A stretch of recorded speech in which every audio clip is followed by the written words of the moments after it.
Thank you for the heads up. I've got to learn how to set this up so that I can have certain scenes with audio. I do have my Veteran Nation coffee mug, and that's available right here at veterannationfoundation.com.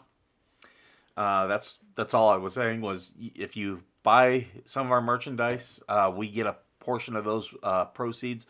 They come back to us to allow us to be able to help veterans, military, and their families. That is our mission at Veteran Nation, is uh, to help the veterans, military, and their families with to help and entertain veterans, military, and their families. And I hope I do entertain you all. uh, I'm just doing some. Okay, I'm just doing some cleanup here. Okay, all right. There we go. How are you all today? Is everything going well in your area? That's okay. I'm seeing. Okay, looks like everything is healthy with the stream this morning. I don't know. Well, I do know why. I've been having problems with my internet because um, we've had a lot of wind out here. A lot of wind, a lot of things that have been just kind of messing with, all of um, the internet and whatnot here. So, yeah, it's been an issue. It has been an issue. Um, it's going a smidge better there. Okay. So right now it looks to be restream is the issue. Um, okay, it's saying that my bit rate is a problem. So let me see.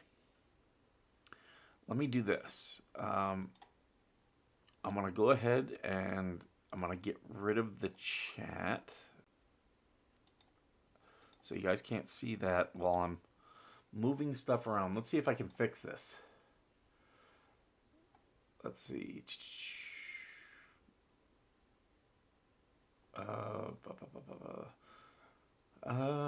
See, it doesn't. This is where it gets a little bit frustrating. Some of the stuff it doesn't allow me to make changes to.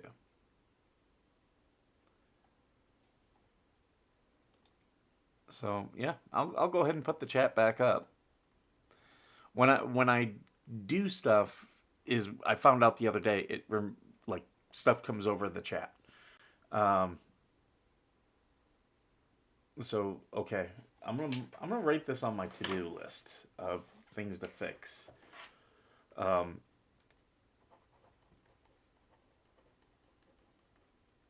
it says okay.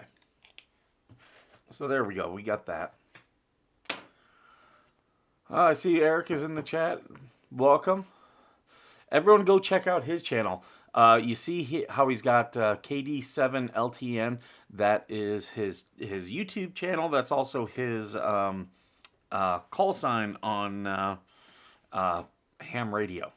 Is it ham radio? Did I get that right? Yeah, you can see right here. See in the chat window, I hover over something and it starts blocking part of the chat window. So, but yeah, go check out Eric. He is a veteran and a minister, and he lives down there in Texas, and he's fighting the fight down there. Ham and amateur radio. Okay, there we go. That's something I've always considered doing, but it takes a lot of knowledge, and I'm pretty dumb. So yeah, that's why I haven't gotten into it yet. But then again, I need to get into another project. Like I need a hole in my head. Uh, Fun stuff. Anything big happening for you guys? I'm gonna take you through. Okay, there's a website. There's a couple websites that I like to check out. This one here is slickdeals.net. And you see up here, it's Slick Deals. I like going through here and just seeing what type of deals they have. I'm pretty cheap. So I try to save money. Lucky Brand jeans. Okay, those aren't too bad. I haven't gone through. So whenever you join us for coffee with the skipper, this is not anything that's structured. It's just me, my thoughts, as they come. So, you know, this is what you get.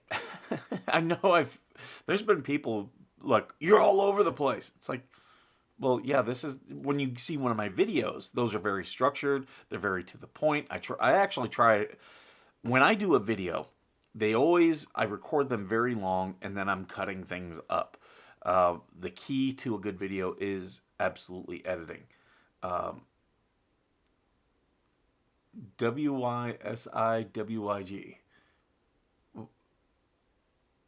Morse code hasn't been required for 30 years. Only 3 levels in the U.S. now.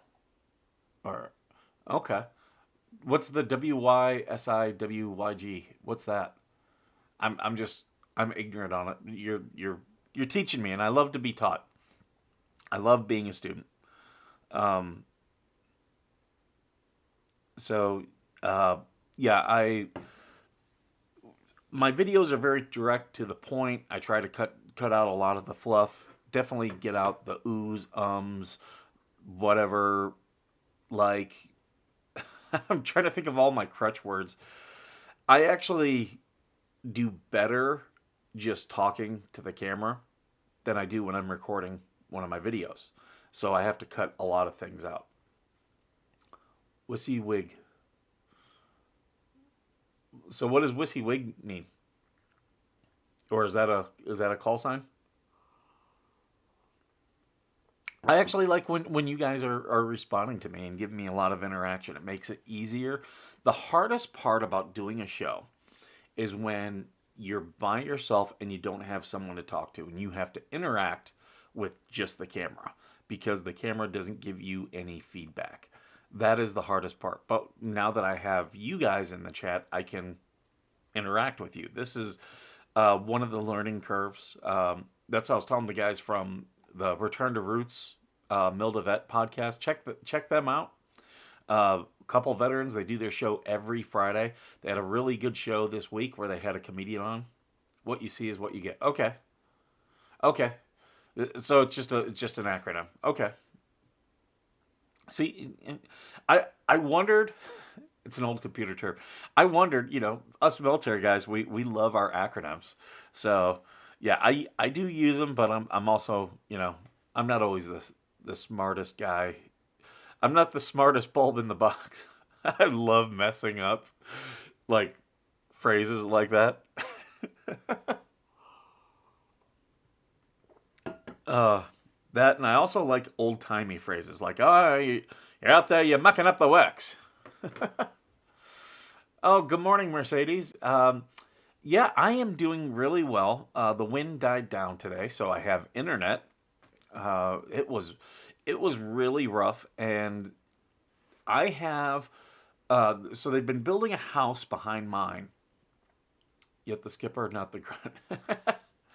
Yeah, true. I am not a grunt. Served with a lot of grunts. Spent a lot of time in First Marine Division. That's for sure. In fact, I had family in last week, and my dad's favorite movie, even before me and my brother joined the Marine Corps, his favorite movie was Heartbreak Ridge. So we took him down to San Juan Capistrano to go to the Swallows Inn. And for those of you who've never been to Pendleton, if drive a little bit north on I-5 or what do they call it, the Pacific Highway, you get up to San Juan Capistrano or Dana Point. And that's where the Swallows return every year, which they're returning this weekend. And the Swallows Inn is a bar there. If you're a fan of Anthony Cumia, you probably know about this because he used to actually ride his horses when he was growing up there in the 70s and 80s. And Heartbreak Ridge filmed several scenes. The bar scenes were filmed in the Swallows Inn. And really nice bar, really interesting. We sat at the place at the spot where we didn't realize it until after we went back and rewatched the scene from the movie. But we were sitting at the point where Clint Eastwood where he sat in the bar there. So that was really cool. I know my parents thought it was really cool. And then after we did that, then we went to the Mission of San Juan Capistrano. We took the little tour there, which was I highly recommend it. Um, my family didn't know anything about the missions of California because they don't live out here. I knew a little bit based upon other people, but that was the first mission that I've actually been through. So just to see all the history, dating back to the 1700s. And then we went on um, the one road, which used to be the El Camino Real, which was the King's Road. For those of you who don't know, the King's Road is when the Spanish, when they conquered, colonized California, however you want to call it, they created a road that pretty much goes from San Diego to north of San Francisco, and there's 28 missions along it. Each mission is at most one day's ride, and they did that so that the missions, because the missions were a joint venture between the Catholic Church and the Spanish Crown. So they sent priests, and they sent military detachments. So each mission had several priests and a military detachment, and it was so they could mutually support one another within the colony. And so that's why they were less than a day's ride. Same thing with the bells. The bells would ring out, and you would know that first off, mass or church services were going to be offered, but also it was if they were in danger, if those bells rang at times where everyone knew there wouldn't be services, then they knew, okay, there's something going on. And, sound does travel pretty far. So that was to alert people, and it was a way of mutual defense. So it was very interesting. I took a lot of pictures. If you're on my Instagram at Vet Nation Show, then you'll see some of the pictures that I posted up there. I was really fascinated by they had within the mission itself, they kind of had this canal system so that the water from the well would come out and be distributed throughout the whole place. So I always find that fascinating. When I get to Greece, which that will not be this summer, but the following summer, that's my goal. I want to see the Roman aqueducts because I get fascinated by those big engineering projects. Coffee. Make sure you guys check out Indies Coffee. They're a veteran-owned company out of Texas. They sent me some samples, and I've also bought some from them. And a couple other people I know like them so much they get their monthly coffee subscription. I don't go through enough to warrant a subscription. I just buy it as I need it.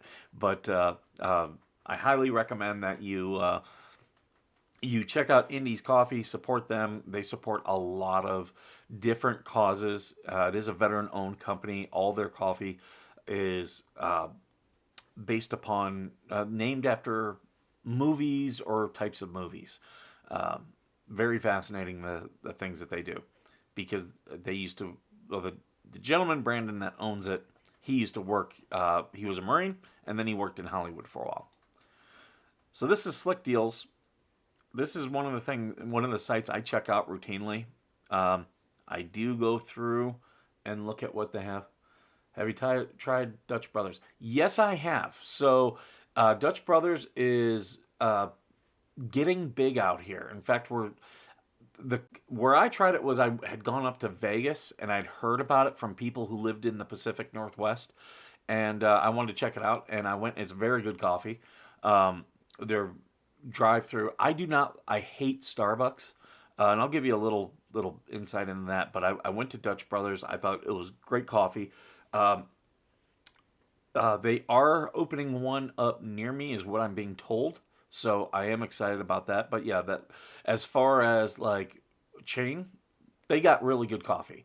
My favorite chain places for coffee are Caribou Coffee, which is very much a northern Midwest thing. It was started in Minnesota, so you'll find it in Minnesota, Wisconsin, Iowa, North Dakota. You'll find it there.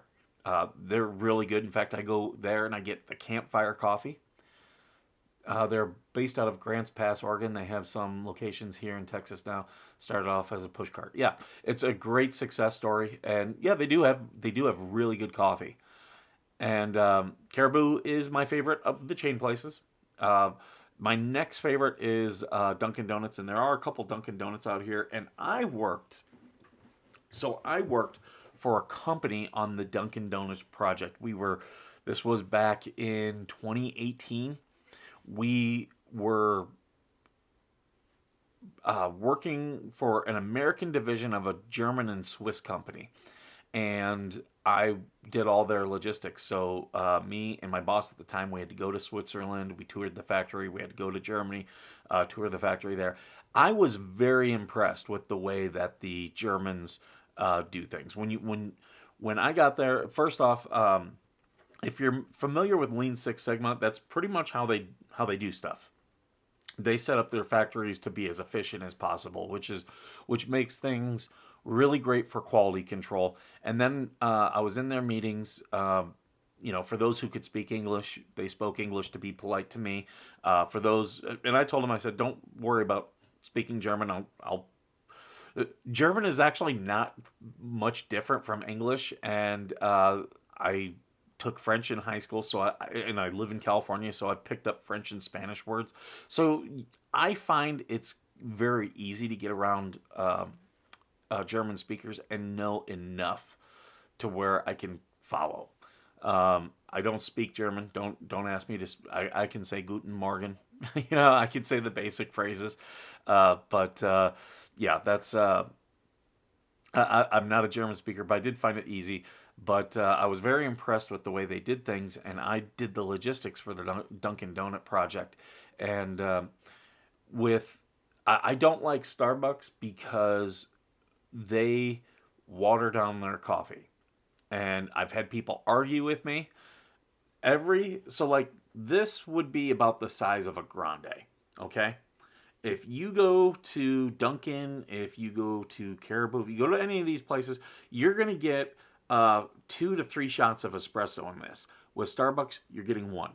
The machine that they have is built to pack one shot, and this was literally the company that did it. So we talked about the specs, so I know this for a fact. And the other reason I don't like Starbucks, like their drip coffee, is because I forget what they call it, aromatic something, but they pretty much let it sit out. It's not in a container. It gets exposed to the air. And what that does is it makes it much more acidic, which makes it much more bitter. And I don't like that. I like freshly ground coffee that, uh, that doesn't have that hard bite. I will drink blonde coffee quite a bit. I do. I can enjoy a good blonde coffee, but that all comes down to the roast. I know a lot about coffee just because I've worked as a barista, and then working on that project, I've learned a lot about coffee over the years. So if you ever want to talk coffee, you can absolutely talk to me. Um, I come from Megan Fox and that Umbrella Guy, MG Law, and Larry's channel. Well, welcome. I'm glad to have you here, Mercedes. They are all great people. I don't know if any of them are streaming live right now, but if you haven't checked them out, definitely check them out. They're all really good YouTubers, way bigger than me.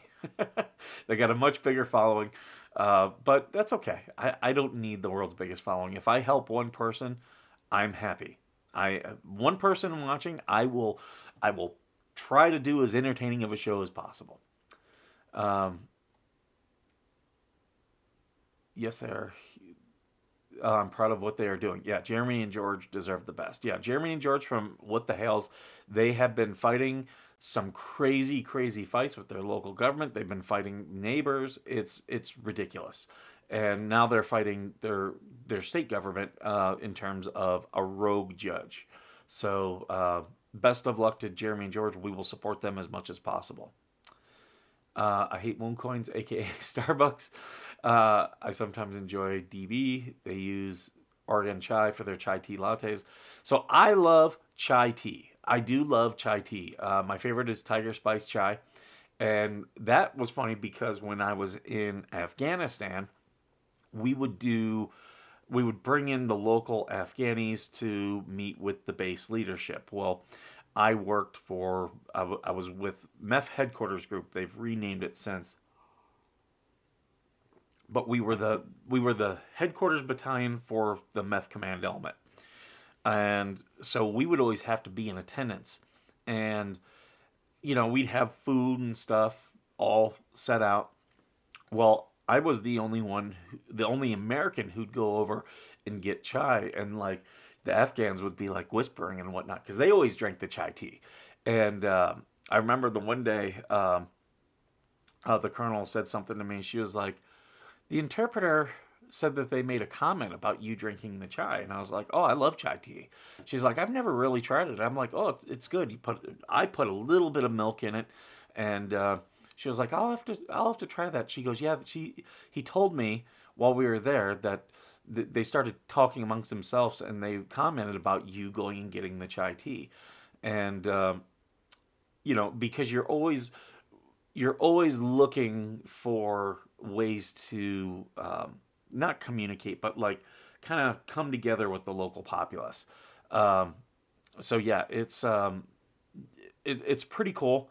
That maybe with our mission, I gave a little bit of trust just by going to get some tea, but just the fact that they were taking notice of an American who enjoyed what they enjoyed was you know a pretty cool thing. But yeah, my colonel was like, "So you like that?" I'm like, "Oh yeah, it's really good." And she started drinking it then, and yeah, so it was again, those are the learning experiences. Your interpreter will tell you something kind of on the cuff, but you're like, "Oh, okay, this means something to them," or at least this is a way for them to relate to us. Um, so I'm near Biloxi, Mississippi. When you come to visit, make sure you go to Tatunut. I hope I'm saying that right. Tatonut Bakery and Hart's Buffet in Ocean Springs. Best food ever. Um, were you the one? I don't think you were. I had someone who was told me to go down to Ocean Springs, that there was a donut shop down there. I'm waiting to hear back on this case with the attorney. I'm gonna just kind of bring myself a little bit better in the view. There we go. I'm waiting for the attorney to. Oh, Eric, thank you so much. I forgot. Yeah, everyone hit the like button. If you're here, that helps me. If you're not subscribed and you enjoy this, please subscribe. If you don't enjoy it, well, I'm sorry. But thank you also for the comments, because the comments help as well. Um, in fact, we got 12 people here this morning. Most of the most of them are on YouTube. I see we got some Twitter folks in here. Welcome. Thank you so much. And we're about to have an appearance by Conspiracy Kitty. He is here. Is my thing turned down? Did you guys hear my... Okay, now I've got all the animals here. What do you want? What do you want? Okay. Can you get out of my way? Don't step on the keyboard. Did you guys hear the X-Files? I'm playing it right now. It's showing that you guys are hearing it, but I am not. So let me take a look. I'd offer to treat you, but might be nervous I'll follow you home by the property across the street. Okay, you guys did hear the thing. It's just not coming through mine for some reason. Don't know. Don't know why. I don't have... Yeah. Oh, hold on. I think... Okay. I think I figured it out. It's like I picked the wrong week to put amphetamines. Yep. I had to switch some of the stuff over. Had the Defend the Guard going yesterday. And that was the rally that my co-host TC, he's an 82nd Airborne vet, lives up in Minnesota. He was covering that. He was he was the MC of the event. And Defend the Guard is a national movement. So Did not hear most of your soundboard on the interview. I only hit it a couple times. You know what? You probably didn't hear it, Eric, while we were live because we were discussing because it it's not on the same channel that my microphone is, so that's why you wouldn't hear it. I've got a mixer that I need to hook up. For the longest time, I didn't have an XLR mic. I've got a USB mic, but if I do the XLR mic, then I believe I can send everything through that way. I think I'd have to play with it. TC's doing good. He's been focusing on a couple things. He's been doing specifically Defend the Guard. That is a national movement. Sylvia, you're going to hop off here because my battery is about to die. Check back later. Well, thank you for joining us, Sylvia. You can always watch the replay as well. But you know me, I'll just jump on sometimes. And if you guys ever want to jump on and talk about something, my DMs are open on Twitter and Facebook. Or not Facebook, Twitter and Instagram. My Facebook, I do keep a little bit private. I do stuff on there, but I've got pictures of family and stuff on there. So yeah, I try to keep my Facebook because there are people I keep in touch with, Marines, family members, people I keep in touch with on Facebook. So that's why I keep that a little bit private, and that's the only contact I really have with them. So Defend the Guard is a movement nationally to get all the states to pass bills that says the Congress and the president cannot use the National Guard in any foreign intervention unless Congress has officially declared war because of the mission of the National Guard and the reserves. I believe, but it's only for the National Guard. So they're trying to get these bills passed. I fully support them. It's a check against our leadership, which, that's always a good thing. And it makes them be both justified to us, the people, and also to be accountable to us. So I think that's a very noble thing. I don't see how it's that controversial. People are like, "Oh, you're tying their hands." Well, yeah, we are, and they should have their hands tied.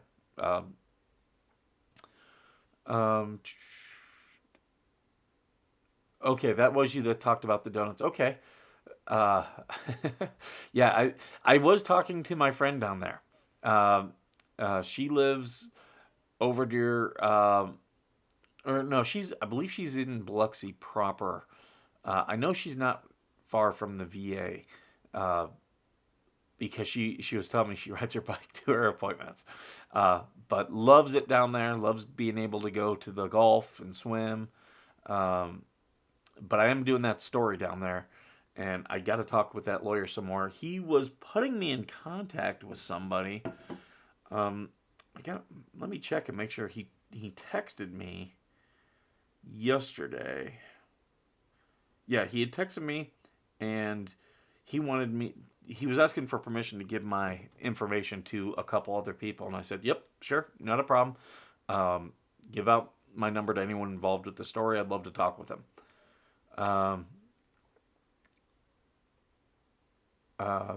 Make them actually use active duty instead. Yeah, it would actually make them. And the other thing is, with all of this, with these wars, active duty is not hitting its recruitment goals. So what is Congress and the president going to do? They're just going to try to augment those forces with the National Guard, which that's not what the National Guard is there for. Some people, as I discuss the Second Amendment, some people believe that the National Guard is militia and talk about them in terms of the Second Amendment. No, they are not militia either. It's an augmentation force for the defense of the United States. In fact, the militia has existed ever since the founding of this country. The National Guard was created, I believe they did something like created some reserve stuff in the late 1800s, like 1898, but it was very small. And then I believe 1909 was the first like that small force was kind of like what turned into the reserves, but they formalized it in about 1908, and then did more in 19. I want to say 1911, when General Blackjack Pershing was going against the invasion of Pancho Villa. Again, we're talking about invasion of our southern border. And yes, we did put forces down in New Mexico and Texas along the border. And that was when we stood up the National Guard. And then again, they did another bill about it, changing it a little bit more, making it bigger in 1917. And obviously, we also expanded it much more in World War II and Korean War. Excuse me. But yeah, that's the history behind that. So this is a check in the balance of something that has grown and grown, that you know, we need to make sure that they, that they use the right way. Civil Air Patrol has fallen by the wayside over the years. Well, few people have heard about it, let alone know how to go about joining. Yeah, that's true too. Civil Air Patrol was big for the CIA recruitment. In fact, that's, I believe, where Lee Harvey Oswald came into contact with the CIA. I'm just looking here. Ooh, I don't know. I don't know if my parents eat Honey Nut Cheerios. I know they like Cheerios. Ooh, Cinnamon Toast Crunch. That's one of my favorites. I might have to order that. I'm always in here looking for deals. Slickdeals.net. This is just one of the things I go through and just check on a daily basis. I'm very thrifty, or at least try to be. Let's see.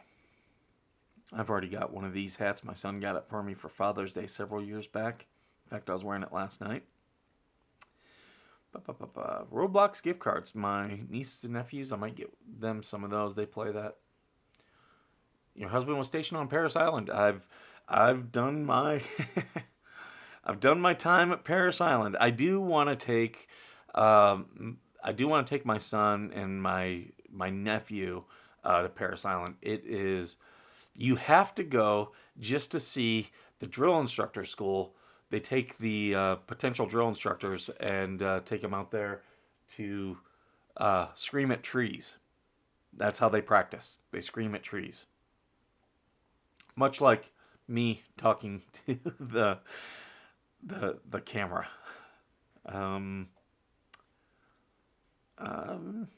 Nice shirt. Okay. There's some things here I would consider buying. Just checking on a couple of things here.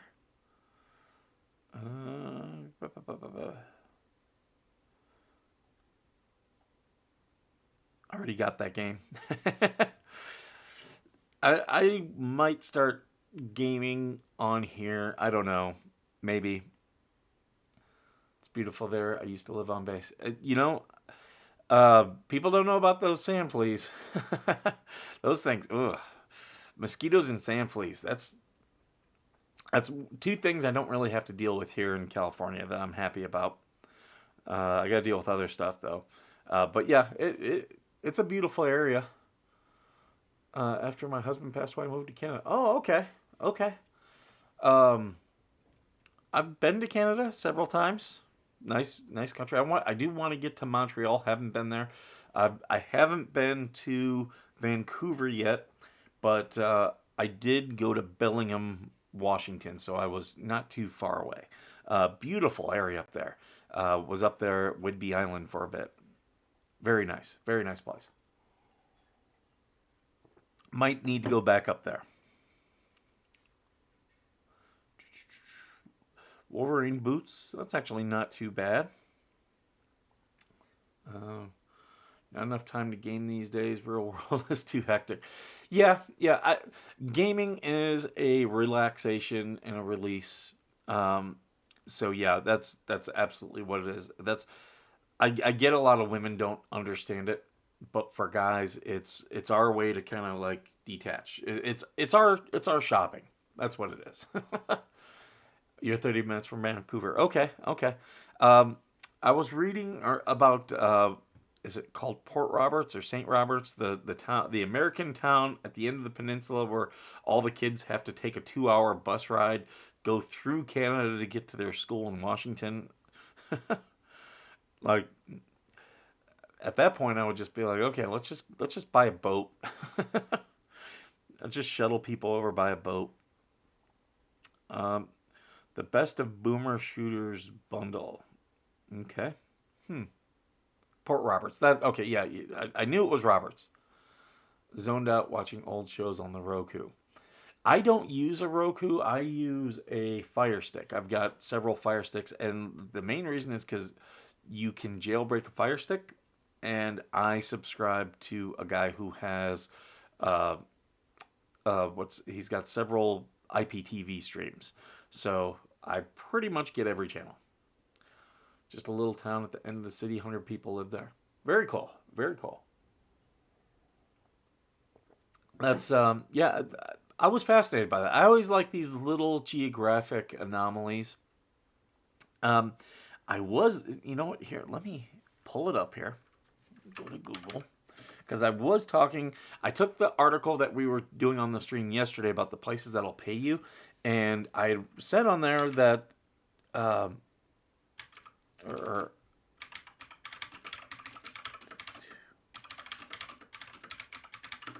and I talked about this. Yeah, here we go. So this was a story I had previously seen. I talked a little bit about it. Ireland will pay you 92,000 to move to remote islands cut off by the tides, but there's a catch. Oh, it's not going to open. Okay, hold on. Let's try incognito mode. New incognito window. Google will pay to move to an island. Okay.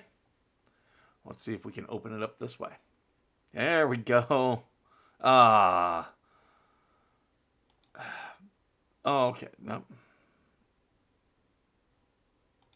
Okay, is there another story on it? Okay, let's see Forbes. Um, have you ever dreamed of quitting your job, escaping the rat race? Okay. Ah, these advertisements are just ridiculous.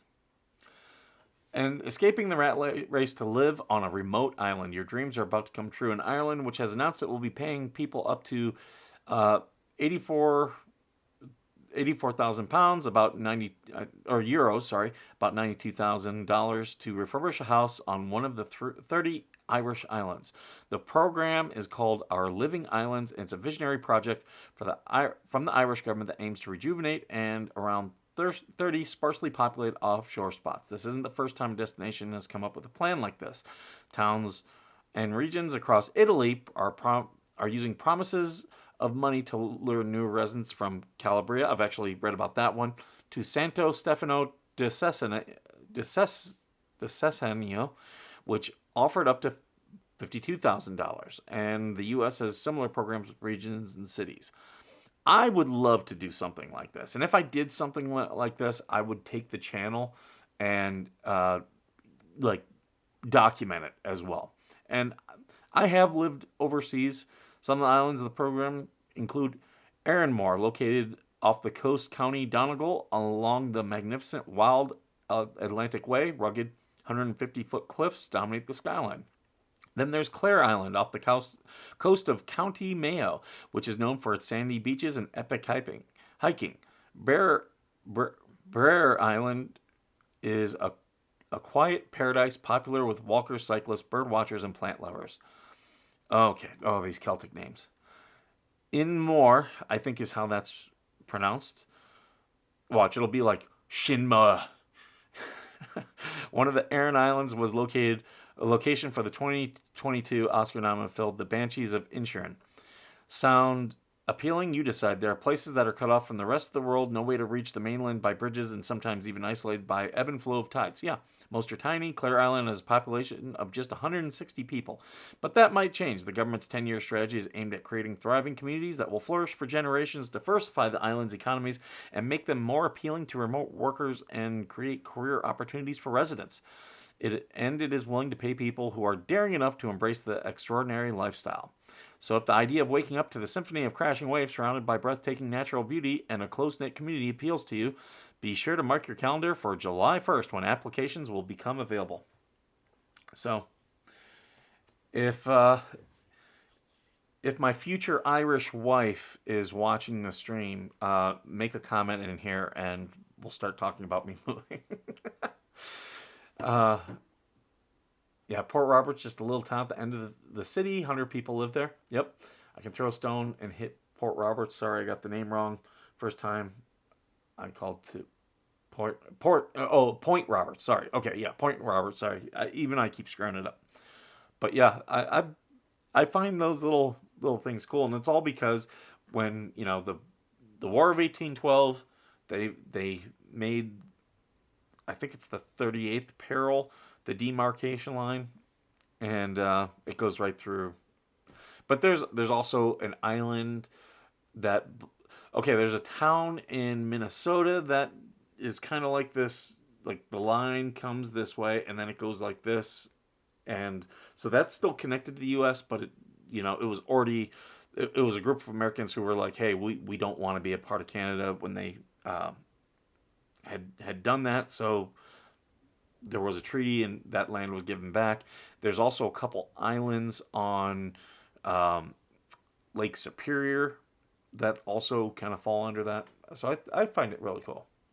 My wife is half Irish, and sorry, she's taken. I'm American. All I have to do is go spend a day in Point Roberts, and it counts as being in America. Nice. Now, do you have to show your passport going to and from? I believe you would. I don't know if you do or not.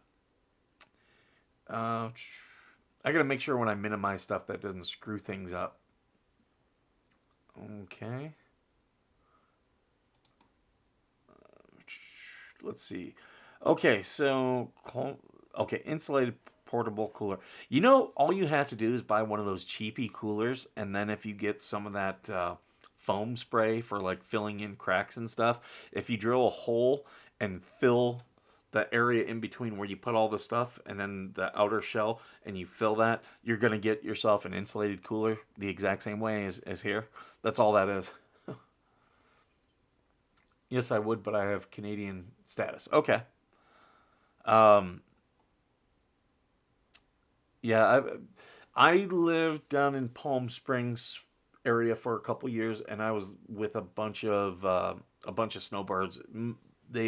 One guy was from Colorado, but the rest were all from Washington or Vancouver. And my direct neighbors, they were all Canadian from Vancouver.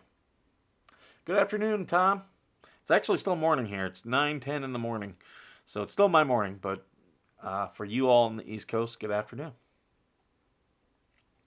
I'm just going through slickdeals.net, looking at what they got. I haven't even really looked at the news today. Is there anything big trending? Let me know if there is. That's so I've had people get mad about some of the things that I've done stories on. A lot of it is because it's trending. I've done stories on stuff, or just done a quick video on something that's trending. And I had a good friend of mine who was like, "You're getting way too political," and I'm like in my head, I'm like, I'm doing it for views. Like that's one thing I know. I noticed that Jeremy and George are very good about. They're very good about maximizing views. I've sat there several times with this video, and I'll notice that he'll do something, and I'll just smile and be like, I see what you're doing there, Jeremy. I see what you're doing. I'm just looking. I got people messaging me. Goodfellow and Company men's standard fit suit jacket. Interesting. 38. I don't know. I'm a 40. I don't know if that would fit me.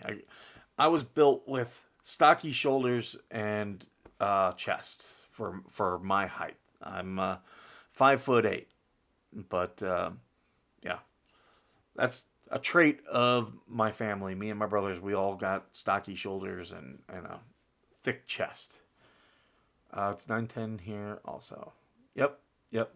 Vets are political. Yeah, that's for what we do.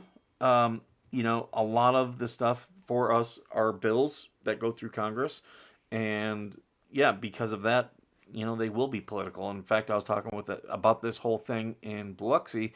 Another I was talking to some people from another nonprofit, and I was telling them about it, and they were like, "You should be very careful because you're that's political, and you're a nonprofit." And the thing is, I really don't care about the political side of it. I care about the systemic racism, and systemic racism is not political.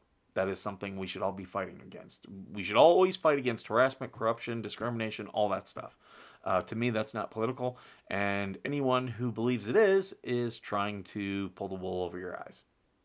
I'm here from What the Hells, but then I found I enjoy your videos from here. So here I am. Thank you. I try to be as entertaining as possible. Some days I don't know what I'm doing. Radar detector.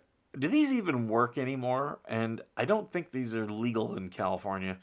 The other thing here, we always had, my grandfather was a police officer, so we always had a police scanner in our house. And I remember my parents and my grandfather and grandmother, on like a Friday or Saturday night, they would sit on our porch during the summer, because it was cool. We had the screen windows up and everything, so you had a nice breeze.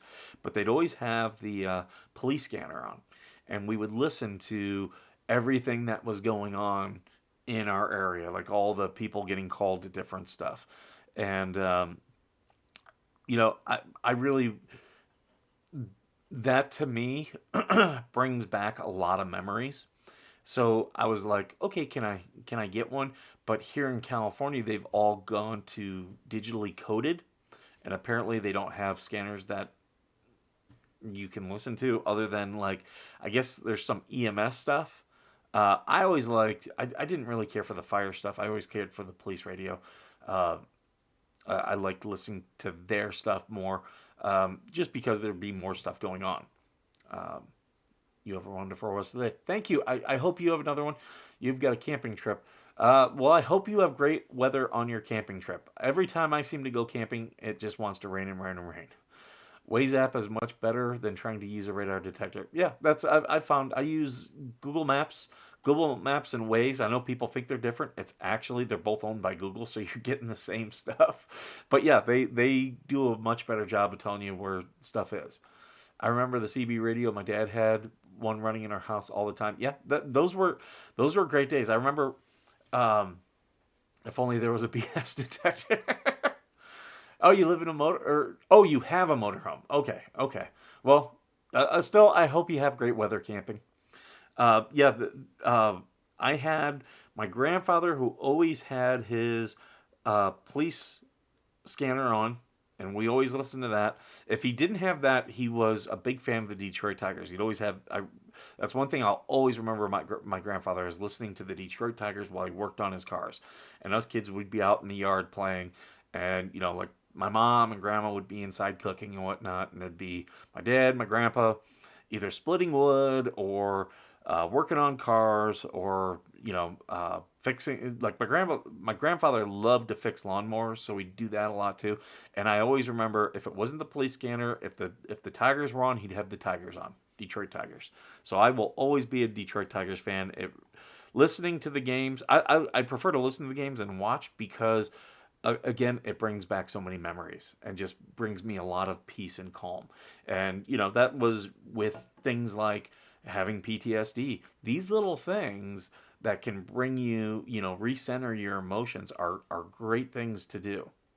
I'm out of here now. Bye. Well, have a great day. Scanner app helped listen to encrypted ham radio, helps with the scanners.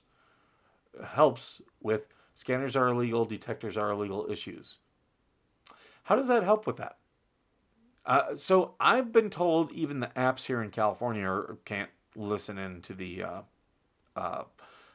can't listen into the digital communications. I don't know how true it is. I've been told that. And the people I've asked are firefighters.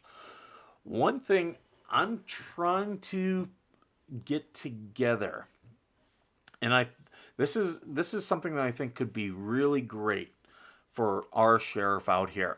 I will say this, I've had some interactions with our sheriff's department. For the most part, they're pretty good.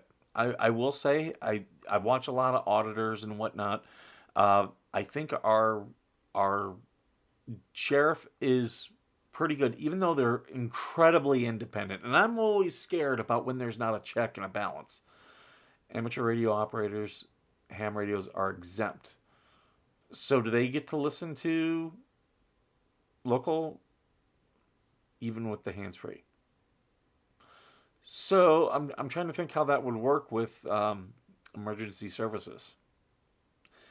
But yeah, with our sheriff, they're very independent. I think there should be much. The good thing is the sheriff is obviously a elected position, but I think there should be. I think every police and law enforcement agency should have a community commission of people who are elected to it. To whenever someone in the public has a complaint or a negative interaction or something, they should be allowed to take it to a community, um, uh, like a community thing, a community commission, and say, look, I don't want, you know, I'm sorry, I'm going to try to clean some stuff up here. Sorry. And say, I don't want, um, this, uh, this is my gripe, and I would like it listened to. Um, I think I think they should. Every law enforcement agency should have that or something like it. I honestly, truly believe that. Um, RAs, races, or amateur radio volunteers have proven vital to the nation's infrastructure, such as Hurricane Katrina. Yeah, oh, I absolutely don't deny that at all. I've thought about doing, like I said, I've thought about doing ham radio. I just don't know enough about it yet. I have seen where people have been able to contact the International Space Station. I think that's really cool. Um, but yeah, the I think every law enforcement agency should have some type of accountability directly to the community. Um, I don't think internal affairs, like I believe in, there should be internal affairs, but I don't think they should be the be all end all.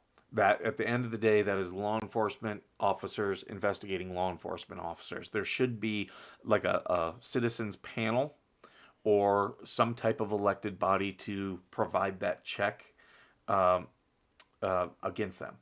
California also used to have a big CB React Volunteers for Quakes. Very interesting. Yeah, I just like listening to what's going on with the police stuff. I remember listening to people, when they have people over for DUIs or, when there'd be domestic situations. It was really cool when, like, we'd hear about something and be like, oh my God, that's like a block away. And then, like, a minute later, you'd see all the police show up. Um, uh, I remember we had something similar like that. We had some neighbors who were robbed one time, and our dog was going crazy, and my dad walked outside, and he thought he could see someone hiding behind a tree, um, but he couldn't identify him, and our yard was fenced in, so he couldn't get to them. But he was able to tell the cops, and I believe they found footprints. I do know they eventually got the people. I don't think they ever got the stuff. And our neighbors, they were an older couple, and they were like, you know what, we're moving from the area after that. Uh, Trunk organizer locker. That could be good. That's a little bit expensive, though. Normally $70. Oh, you're paying for the brand, Callaway. This is okay. Hunting blind only $50. That's a real good price. I'm not a big hunter, but my son is into archery, and I think I'm gonna have to get into hunting more. I did small game hunting when I was younger. I actually hit some more on law enforcement back in NY, try to charge me for violating the scanner law, but the last line of the law provides the FCC license exemption. Yes, that is true. You need a ham radio's license to operate a ham radio, and yeah, you're exempt. Did they? So, are there channels? Were there like local scanners? I, if I do know there are ham radio operators out here, like where I live in my community. I wonder if they have any stuff where like we could all get together because that's how I'd like to learn. Bluetooth LED music light strip. I think I'm gonna do one of my rooms with LED lights. I've already done some accent lighting in my kitchen with LED, and that's a good price. I paid $10, and it does not look to be this fancy. And I definitely didn't get 100 feet. I believe I bought 50 feet. Uh, a bare bone PC with a resin. Are these good for gaming? I don't know. I've never used one. That's not bad. People are paying some crazy money for speakers. I just will buy speakers used. That's where I get them. Some aviators, $39. I break sunglasses way too much. I know me. I know me. Anytizers. Okay, I might purchase these because I love these things. Yeah, anytizers. Those are really good. I love the anytizers, and I also like the TGI Fridays. Are these on sale because they're Tyson, and Tyson's running into all that problems because they are hiring all those illegal immigrants, and it's really pissing people off. Digital piano, okay, it's not bad. Um, DeWalt 33 pocket tool bag, okay, not bad. CB radio is 40 channels in one frequency band. Amateur radio is multiple frequencies across the whole spectrum. Law, fire, public safety use small amounts next to shared with ham. Okay, so can you get close enough to listen? So, that's my question. And that's the thing. My mom's uncle would be my great uncle, my grandfather's brother. He had always had his CB radio on. He lived right next to a highway, and he'd always have a CB radio on. So even with CB radios, okay, so yeah, you can pick them up. Yeah, I've experienced that with different radios. Like, yeah, at the end of the band, you can pick up the frequencies that normally, they're not on the dial, but you can pick them up, and you're not supposed to, whatever. Book of Demons PC digital download. Is this a game? Or is that a book? This is actually not. I just got one of these, so that's actually not a bad price. I didn't pay this cheap. I paid a little bit under $120 for a drill, a DeWalt drill. Many of the encrypted technologies are used or were started by amateur radio. Okay. See, you're teaching me today, and I'm enjoying this. I'm enjoying this. We should probably do a live interview where we discuss. Good afternoon from Clare, Michigan, former truck driver. Yes, you're correct about CVs. Yep. Only time ham has been suspended was wartime, World War One, World War Two. I can understand that. I've heard of people on ham radios being able to pick up. I believe it's WCL out of Cincinnati because it's one of the few radio stations that it was so high powered way back in like the 1940s that when they created the FCC, they gave them an exemption. So because of that, like people out here, obviously when the sun's down and there's no or aurora borealis or interference like that they do pick up Cincinnati radio. I think it's like 770 is the channel. I get interested about weird stuff. Mars Military Amateur Radio Service. Okay. That's one thing. This base, 29 Palms, it's so remote. We do not have a TV station. We do not have a radio station. Why we don't have a radio, I don't know. And, maybe I'll go talk with the public affairs people about that because, for, people are always, like, whenever there's something happening, they want to know what the base is doing. Like, rolling blackouts, earthquakes, not so much. Flooding's a big one out here. Um, we were getting the rolling blackouts there for a bit. 12 pack, 12 soda cans, 3 for $9.60. That's a really good price. Hello, Conspiracy Kitty is back. Even with the old AM band from Michigan, I could listen to Denver, Colorado. It may fade in and out. Yeah. So that's why I use IPTV, is because here he is. He's back. We're talking amateur radio. Art Bell. Conspiracy Kitty is here to talk about. And the other thing I find cool is number stations. Those are kind of cool and freaky. I was actually telling a good friend of mine. He's a college professor. He's got his doctorate. Lives up in Michigan too. He lives up in Saginaw. Friend of mine that I've known since kindergarten, and we were talking, and he did not know about number stations, and I was teaching him about how all these CIA, KGB, they all have number stations, and that's how they use one-time pads, and they communicate via number stations. Shortwave listening is fun, but is slowly disappearing. Yeah. But it's a skill that I think most people should have. I do not know Morse code. I know a couple letters in it, but I never just took the time. I should probably learn. You think the military, that would be a basic thing. You think the military would teach you? WJR. Oh yeah, always listen to WJR. Like I said, I prefer I get IPTV so I can watch the Tigers. And this week.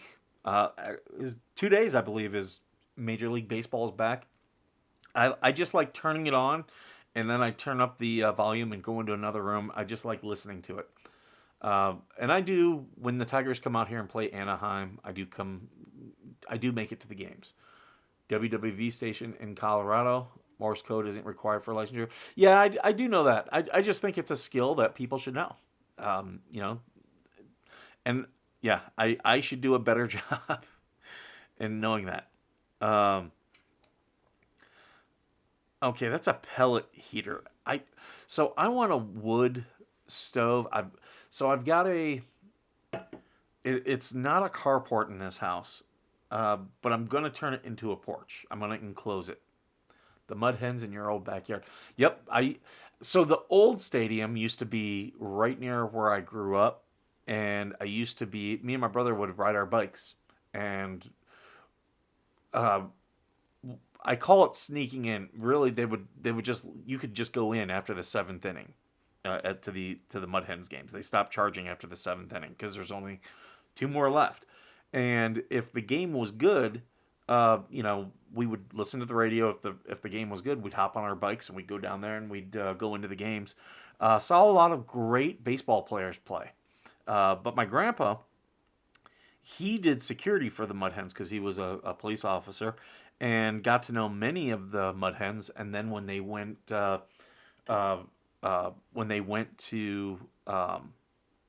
Detroit, he remained friends with them, and that's how he knew Denny. Tigers pitcher from 1968. He did throw a no-hitter and was just awesome that year. Denny. He just passed away like a year or 2 ago. But he was friends with my grandfather and gave him tickets to, I believe it was Game 3 of the 68 World Series. And my grandmother thought it was cool because they sat near Bob Hope. But yeah, my grandfather knew him. I never met him. My dad did. Denny, I feel like an idiot. The bird. Yeah. Yep. But he got to meet him. He got to meet him, Al Kaline, a lot of those old Tiger greats. And, me growing up, I was 5, 6 years old when the Tigers won the series in '84, and so those were the guys I knew. I knew, you know, Chet Lemon, uh, Alan Whitaker, or Lou Whitaker, Alan, Kirk Gibson. What was Alan's name? He's a coach now. I keep thinking of Alan Jackson, uh, the what's it? Country music singer. Uh, I do this. I remember things in Trammell. Yeah, Alan Trammell. Um, yeah, Lou Whitaker, Chet Lemon, Willie Hernandez. Um, who were all the Pat Sheridan? Those were all the Tigers that I grew up, loving and watching, and that's when they were great. Uh, trying to think, like, there were some good dudes back then, some really, really talented ball players. Uh, let's see. Go through here. Uh, what do you want, Cat? Traction cleats. That actually wouldn't be too bad. Those aren't bad. Not a bad price. It's off season for them. That's why. Uh, yeah, I try to. If the Tigers come out here to play Anaheim, I'll try to go. They don't play San Diego or the Dodgers often in interleague play. If they do, Jack Morris. Yeah, Jack Morris. Jack Morris, when he came to Toledo, was kind of a jerk to people. He wouldn't sign many autographs. I do remember that. My aunt loved Kirk Gibson, loved him. And my mom didn't like him because he always had the scruffy beard going. And which was, to me, was like the dumbest thing. I was like, whatever. Uh, but yeah, we used to go to all the Mud Hens games. I remember when I started going to the Mud Hens games, I remember Billy Bean, who was the GM of Oakland. They did the movie and the well, he's no longer GM anymore, but they did the movie and the book Moneyball about Billy Bean. He he was a Tiger, but he was more a Mud Hen. He was one of those guys who he was pretty decent at the Mud Hens. He'd get sent up to the Tigers for like a weekend and then come back and then play with the Mud Hens. And there were two of them. There was Billy Bean and Billy Bean with an E. And Billy Bean with an E is now he's a realtor down in Miami. Because I remember it was a big deal. He came out as gay. And, you know, they were like, oh, former baseball player comes out as homosexual. But he moved down to Miami and became a very successful realtor. I remember he was on Kurt's Boy played for Tigers and the Whitecaps. Yep. Yeah. Yeah. And Kurt was a great coach and is a good announcer as well. I really enjoy listening to him. But yeah, Billy Bean and Billy Bean with an E. I've followed them because they were good when they were with the Mud Hens, and you know I just kept track of them over the years because it was always funny that they were both now up Billy Bean, now up Billy Bean. They always were like right next to each other in the lineup too, which was funny. Cat, just lay down. You might hear him purring. You're hitting my keyboard, and you're gonna mess up the stream. If I don't mess up the stream. But yeah, those were the guys I watched and listened to the most. Um, so I still watch and listen to the Tigers. Me and my brother, we still talk about them. I don't follow all Major League Baseball. I do follow primarily just the Tigers. I will, I look every once in a while. Yes. So I'm not as big of a Red Wings fan as my younger brother. My younger brother is a huge Red Wings fan, and he started following them like in '93, right before they went on the big run of making it successful in the playoffs and then eventually winning the Stanley Cup. Even though they lost the Stanley Cup a couple times, I still hate the Devils because of that. But he's a huge Red Wings fan. It was funny because Uh, I was living in. I was living. My degree I got from Eastern Michigan, so I was living in Milan and going to school up in Ypsilanti. And my brother was like, he was living down in Columbus and said, "Hey, the Red Wings play the Blue Jackets. Let's go." And we go and we wear all of our Red Wings stuff. Now we are huge Ohio State fans. Like my family is very big Ohio State fans. And so we're wearing our Red Wing stuff, and all these people are screaming at us, "Go back to Michigan, go, go blow!" And we're like, "We're Ohio State fans. We're from Toledo." But yeah, we're big Red Wings fans, and we were Red Wings fans way before the Blue Jackets ever came about. I do go out here. We finally have a hockey team out here, the Coachella Valley Firebirds, and they lost the cup. Um, was it last year or the year before? But their inaugural year, they went to the cup, Governor's Cup, I believe. No, that's baseball. I forget the name of the cup, but they did go, and they lost, and I believe it went to Game 7. But they are the farm team for the Seattle Kraken. So because we get a lot of Seattle Kraken fans, a lot of people from Seattle who come down here. So it was only natural to put their farm team here. So we do go to those games. I love taking my son to hockey games. We've seen them play. I've taken him to see the Anaheim Ducks play. When we were in Columbus, he hasn't been to a Blue Jackets. They weren't playing, but I did take him to an Ohio State hockey game. He enjoys going to hockey games. My nephew plays hockey, and he's starting to be pretty decent at it. He's only 12, but yeah, he does enjoy playing. My brother is huge in hockey.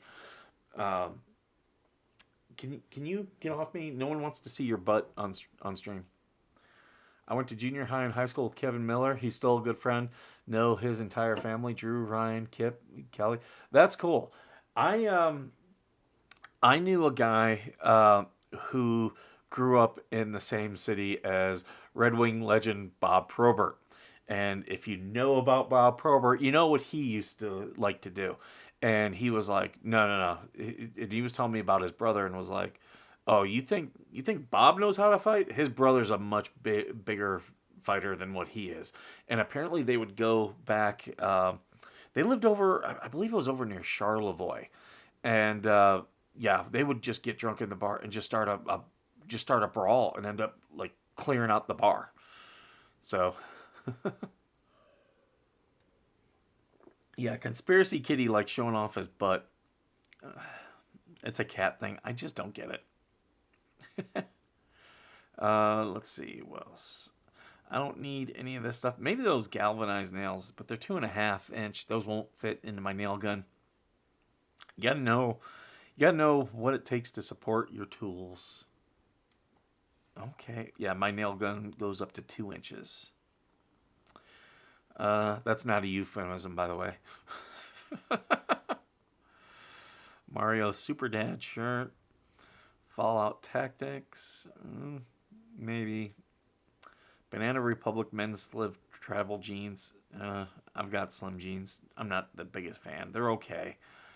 Amazon Prime. PC downloads. Okay, Fallout 2. I'm just looking through, seeing what they got here.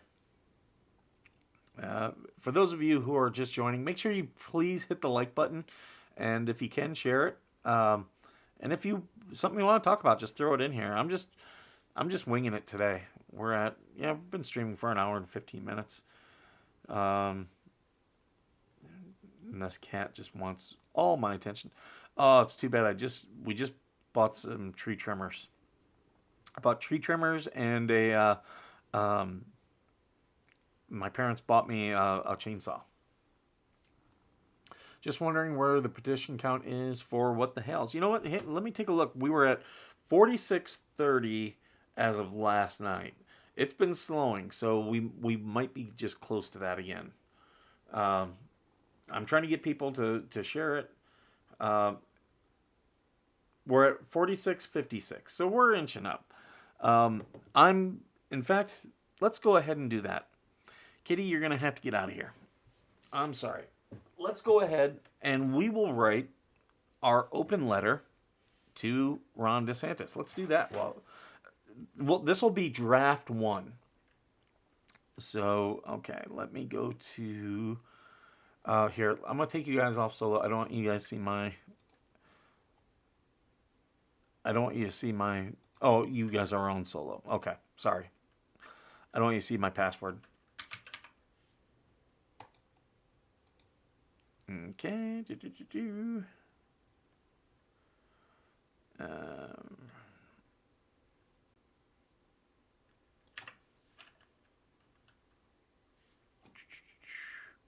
I'm going to Google Docs. And then we'll start a new blank document. Okay. All right. Let me transition. So then, okay, now you guys can see it. Dismiss. Untitled.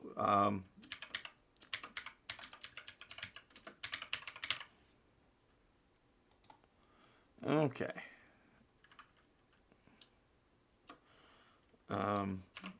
To Governor DeSantis and staff from, or actually I won't do from.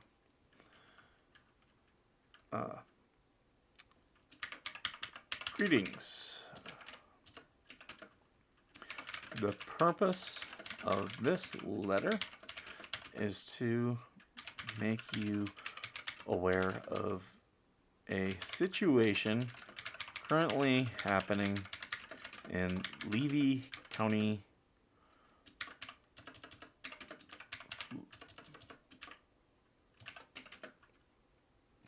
I've been watching the posts on YouTube, which are pre-Grudge Judge. Yeah, there's some really interesting ones in there. Yeah, I've been watching all of Jeremy's updates. I can't get over. Okay, these two, Lynette and John, are ridiculous. And when I say ridiculous, I mean I can't believe they were that disrespectful to the judge and to the court.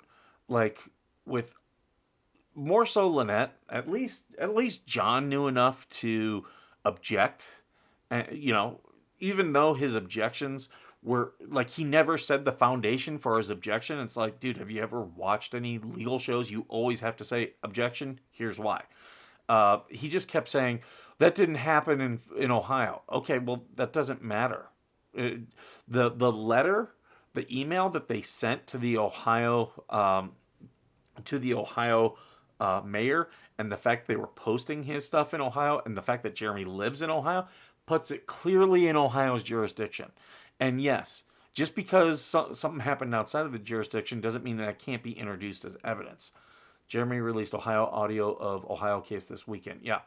And I'm really looking forward to the contempt of court. I believe they are both going to go to jail. Hold on one second. Let me go, since I'm going to do this letter, I'm going to put you guys on a quick static thing, just so I can go get some more coffee in my mug. So I'll be right back.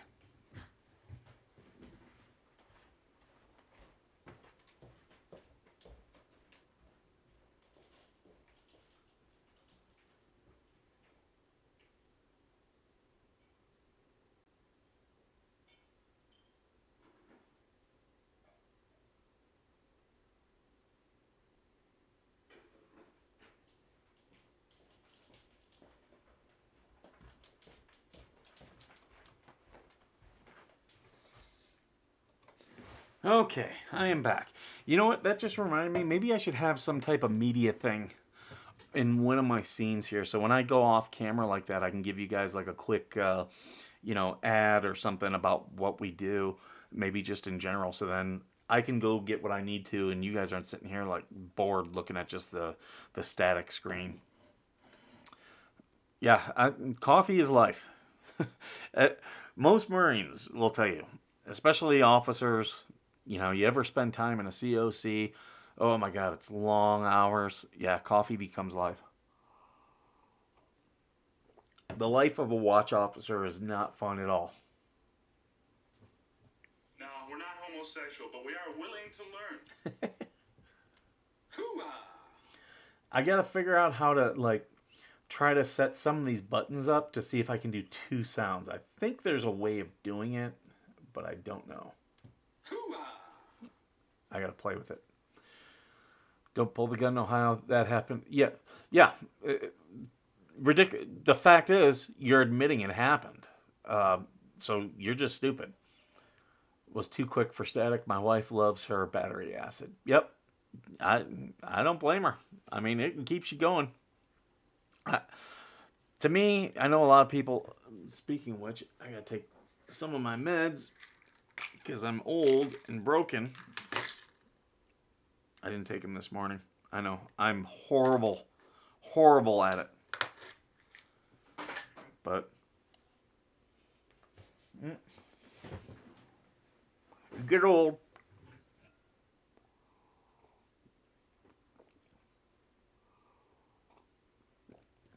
You get old, you start getting pills. I try to take mine. I do try to take good care of myself. I really do. I had a lot of health issues the last several years. But probably, it was actually during COVID I started coming out of it. Like, I started seeing the tide really turn with my health in a much better way. And, you know, a lot of that had to do with my PTSD. Working on my PTSD, you know, helped with a lot of that stuff. So if you're having health issues, work on your mental health while you're doing it. Because if you improve that, you will start feeling better. And when you start feeling better, everything else tends to get a little bit better. The purpose of the letter is make you appointed Judge Craig as a court judge to fill a vacancy.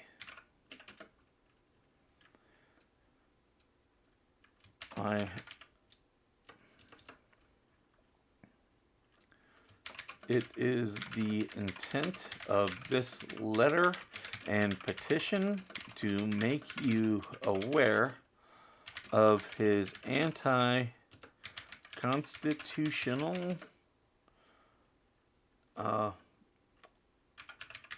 judgments. I have to indent that. Boom. Okay. This is our letter, folks. So, you know, all of you who signed the petition, you all get some input on this. In fact, I might even put this up to where you can give comments on this letter. I would put it up for editing, but we do know that there are some people out there who will be judgments and behaviors. Thank you so much, Eric. Yep, that's.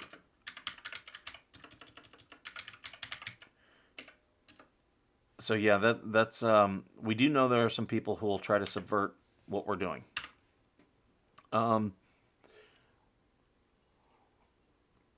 Yeah, I couldn't get like after you get overruled once, why are you still objecting with the same thing? Like I don't understand it.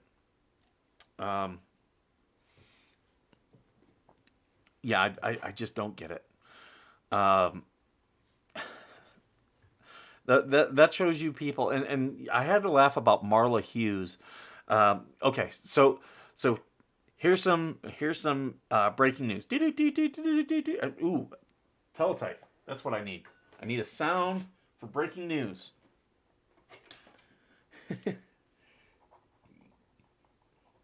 Always write things down. Okay, should I get a teletype? Should I get the Fox News? Oh, I'm trying to think what the other things, like what other sounds I should get for breaking news. Much respect for your military service. My brother was a Marine. His son, also a Marine, was stationed at 29 Palms from a very military family. Grandfather enlisted at Fort Custer. Thank you for your family service, and sorry for your nephew being at 29 Palms. I'm here because I have to be here. Yeah. Honestly, this is a nice town. There's good things about this place once you um, acclimate to it. I really enjoy the desert. I really do. Uh, I enjoy rural areas. Uh, this area there we do have a big problem of drugs, and because of that you get a problem with theft. Lots of tweakers and homeless. So Marla Hughes did two things yesterday. She posted about how she helped J&B in the courtroom. Yeah, right. uh, she posted about how she did help them prepare all their stuff. Well, if you listen to that, they didn't do a very good job preparing. First off, they didn't number anything. Like, if I were sending something like that to a court where I'm not going to be present, everything's going to be tabbed. First off, and then be like, oh, it's under tab 4, so at least they can find it, and then even if you don't understand, evidence, oh, this is exhibit whatever, at least you could tab it out and give it some type of organization. That's These are people who they'll just give you a bunch of crap, and that we even saw that with Judge DeThomasis. She just gave him a bunch of crap and was pretty much like, here, you figure it out. That's why I couldn't believe that DeThomasis didn't get more annoyed with her for breaking news, old-fashioned sound. Yeah, I was thinking maybe like the teletype, the or maybe someone pecking away at an old typewriter. Judgments and behavior in the courtroom, absolutely.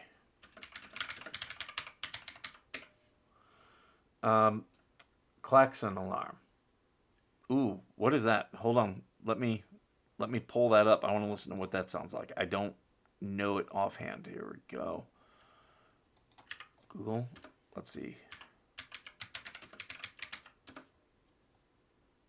Let's listen.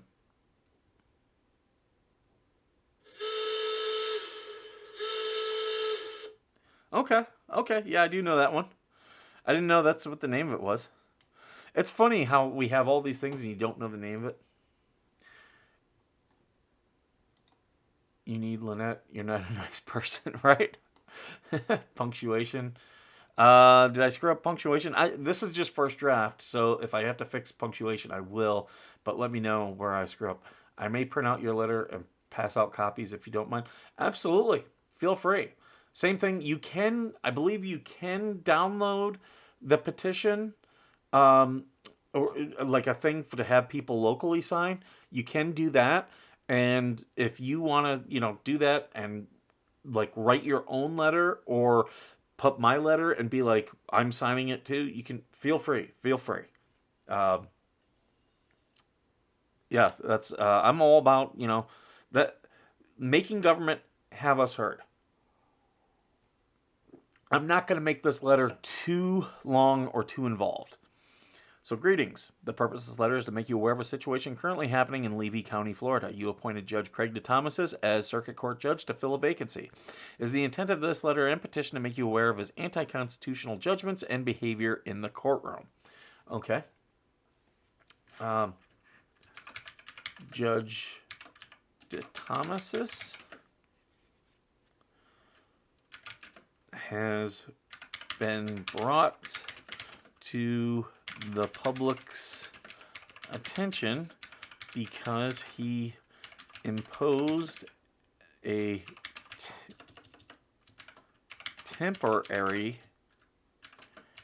injunction of Jeremy Hales of the YouTube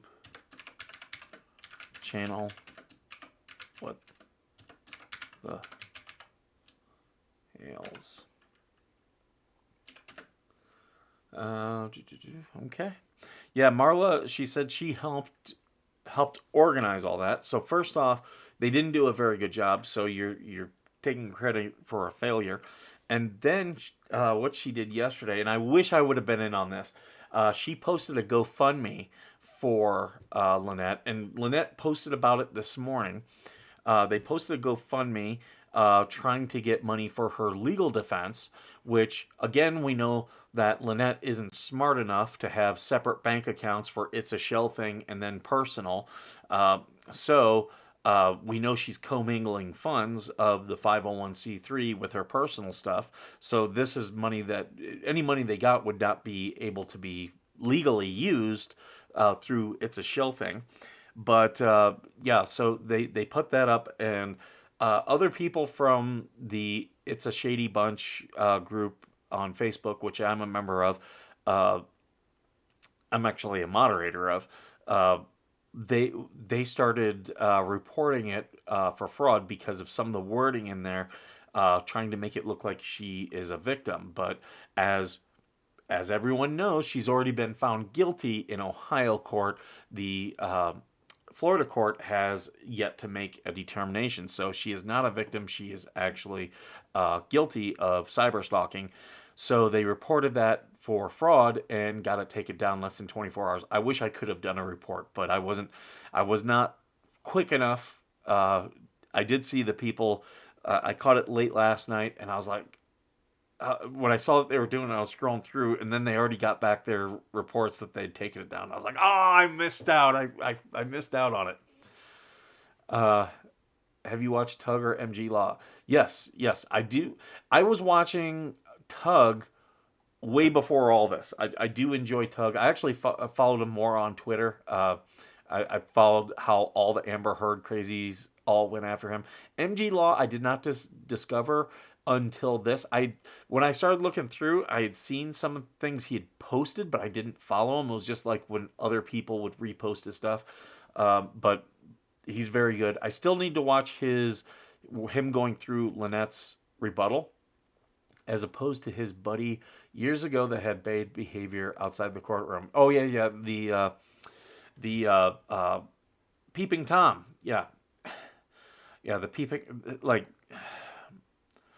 I get it.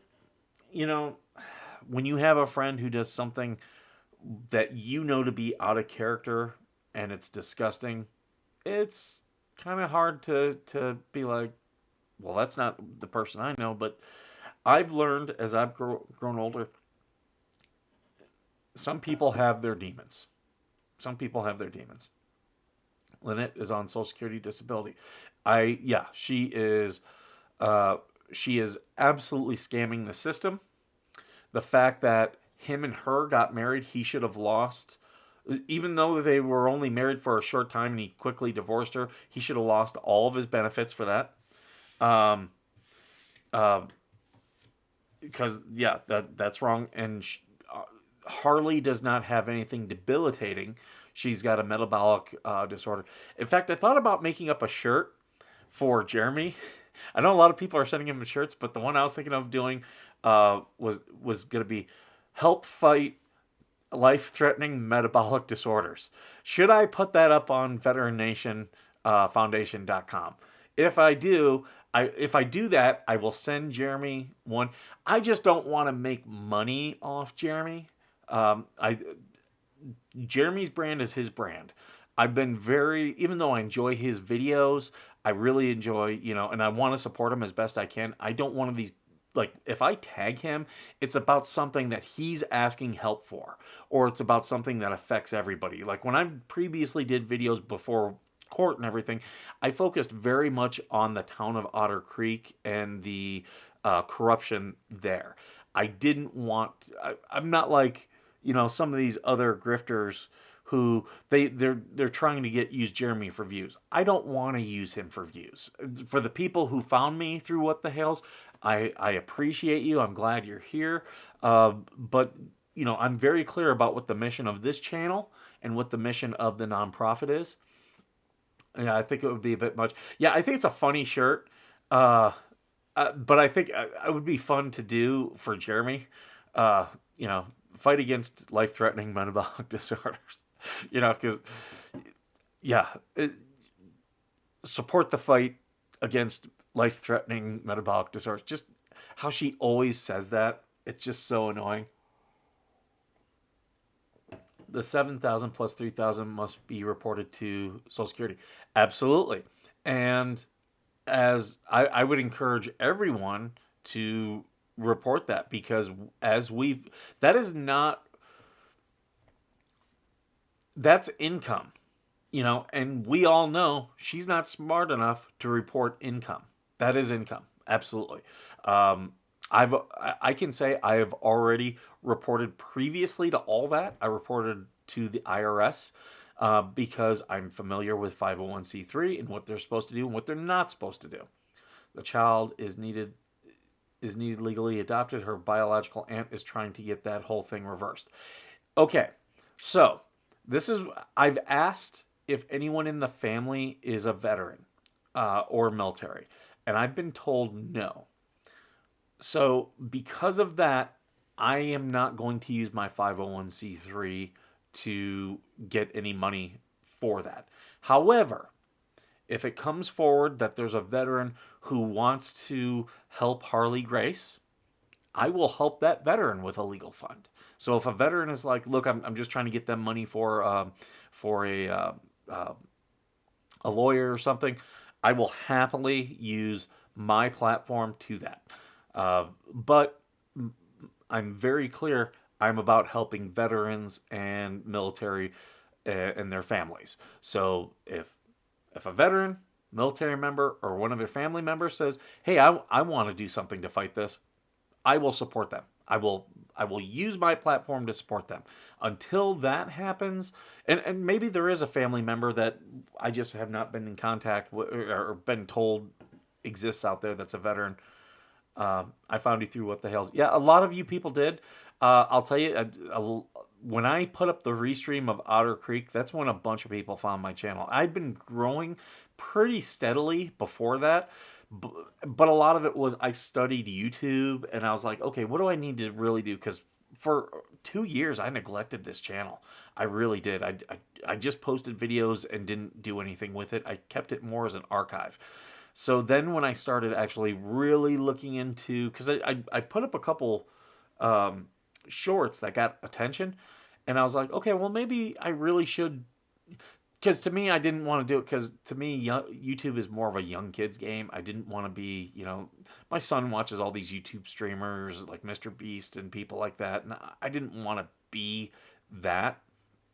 But I had a come to Jesus moment where I was like, oh, I really need to. Brent and Therese sent me over. Oh, did they promote our channel? Because I've been, I really want to support them. I've done some, I've offered to. Brett is a veteran. I have offered to raise money for them. They've told me we're fine. Take it and take the money, whatever money you've gotten already, give it to a charity that a charity or a program that you support. So I will absolutely do that. Sorry, this vet has his own issues. Would love to help that fight in Florida. My wife gets super annoyed at the not good neighbors, where she would just be about willing to go to jail to show them what crazy is. Oh, absolutely.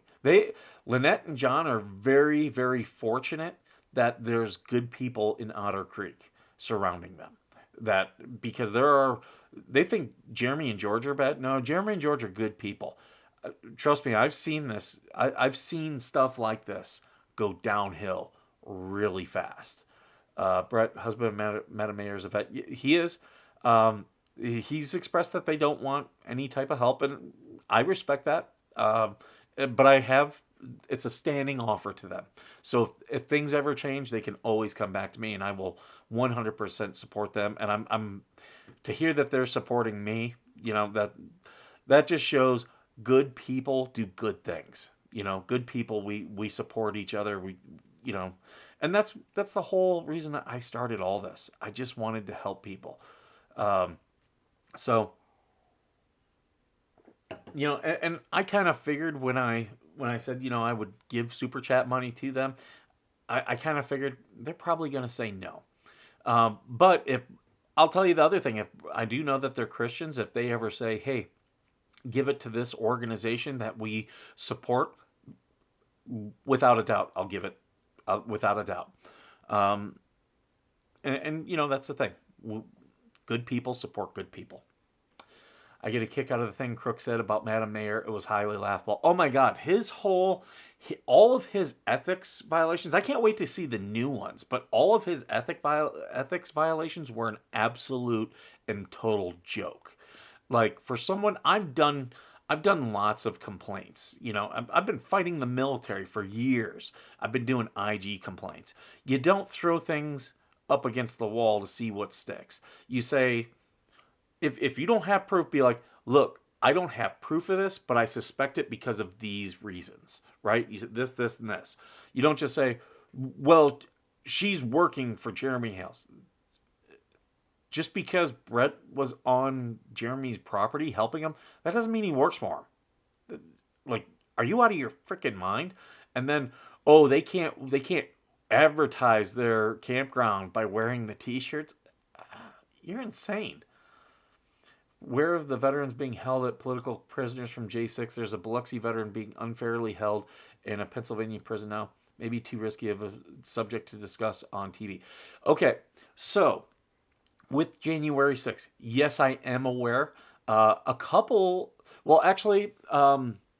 There's one gentleman who's been arrested for January 6th that I previously had interviewed, Briggs. It's BS what happened to him because they actually went and took away his veteran status because of being arrested. He was part of the Proud Boys. And he got arrested, even though I don't even think he was there, but because the Proud Boys did some organization, which for me personally, I think the Proud Boys is kind of a dumb thing. I know I watched Gavin McInnes when he created all that. I was just like, okay, this is kind of dumb. Not really my thing, right? But to each his own. You can be as active political, but I interviewed him after Gavin had left the Proud Boys. He was still a very big member of it. He was a good interview, a good person to talk to. And then he gets arrested. He wasn't there. I think he's one of those charged with sedition, which is complete and total BS. Because it's not sedition. Really, what happened in January 6th was vandalism, a couple assaults. What I would say is, misdemeanor. If you want to charge him with assault, I'll charge him with assault. But these people being thrown into prison for years. Come on, most of everything there was misdemeanor offenses. They should not have done it.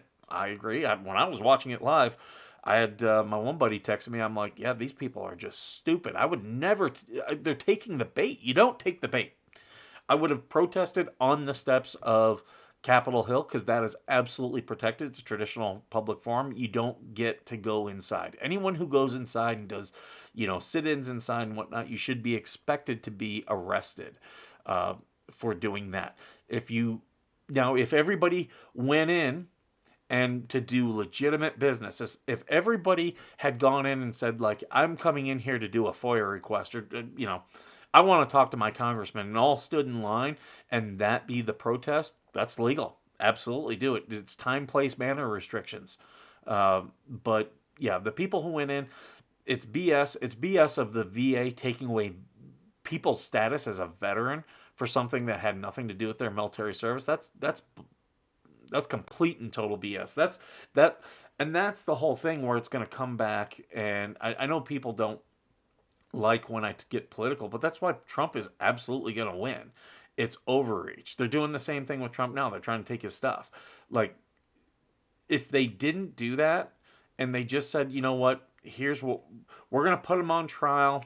A lot of the things that they're putting him on trial for, in my opinion, is very pedantic. And he's effectively delaying all this stuff until after the election.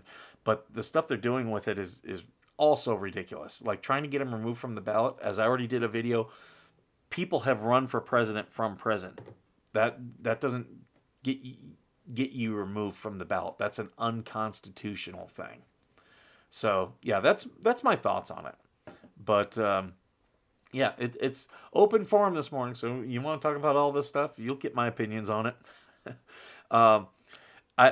Marla, I laugh at how Marla Hughes, I love how fast she is just an absolute failure. Everything she does to help Lynette and John is a failure.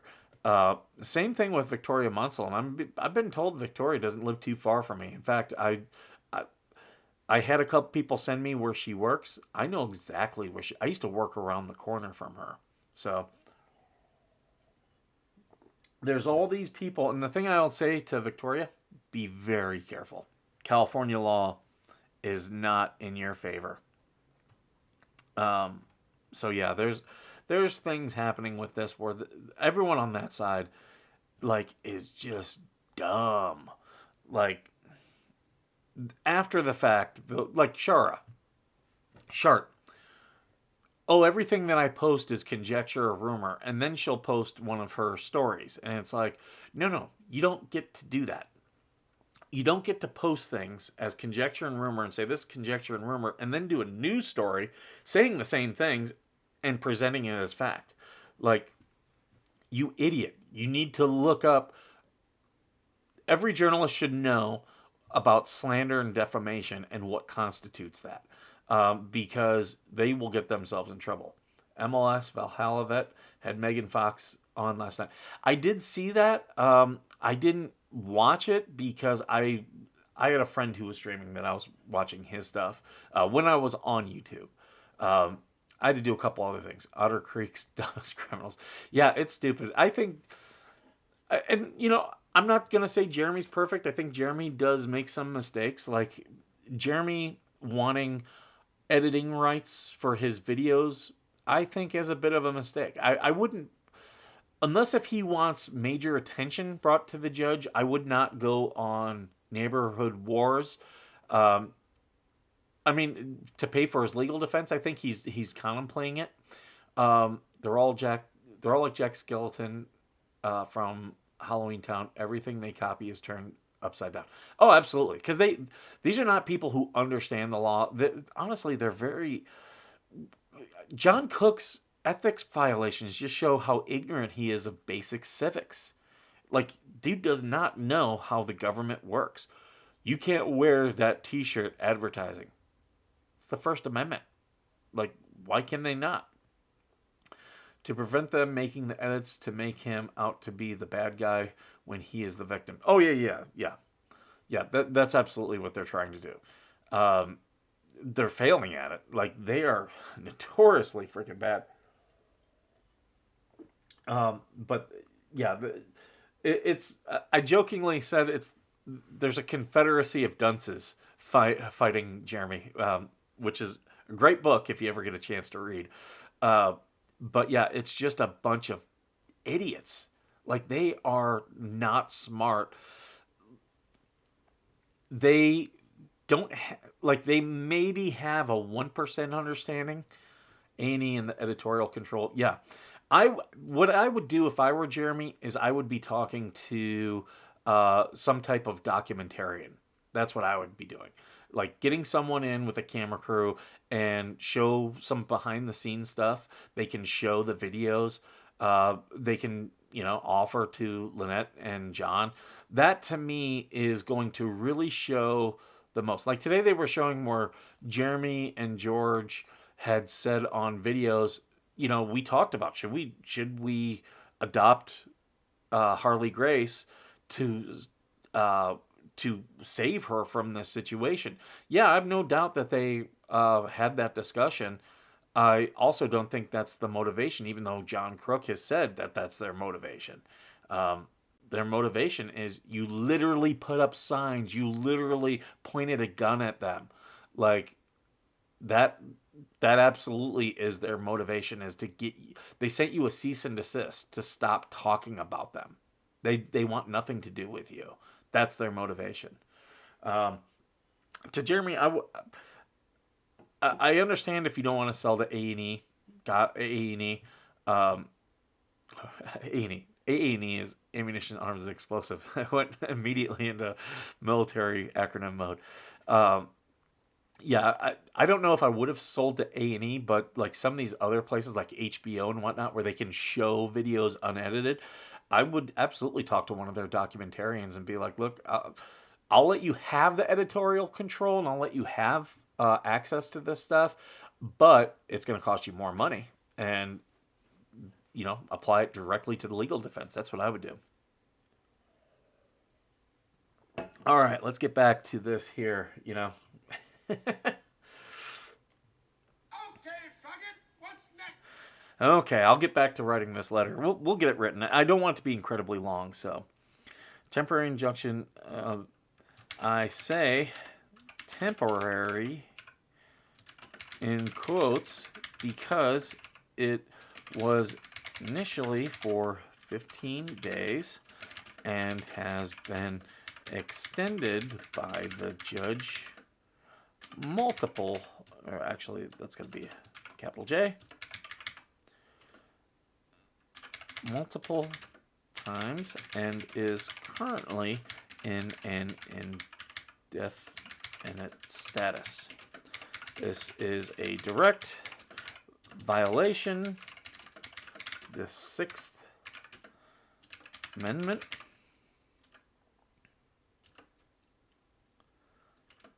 and limits Mr. Hale's ability to use his First,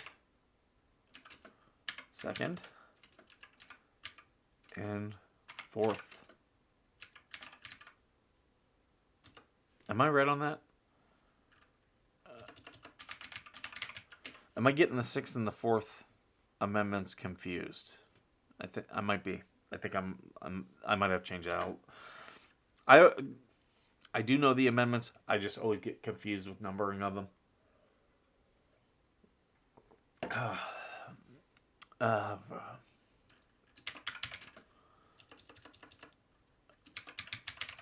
Additionally, search and seizure. Yeah, but which one's the sixth? The sixth is due process and right to face your accusers, correct?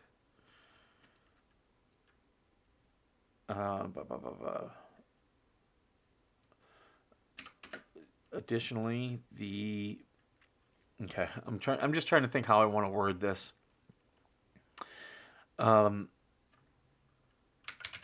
His conduct in the courtroom is unbecoming.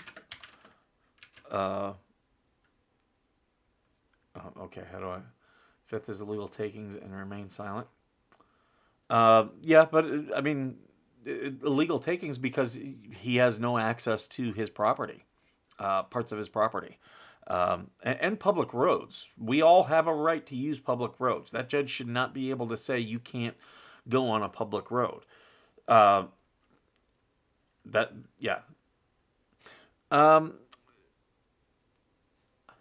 I'm trying to think like how I want to say this. Unbecoming of a officer of the court.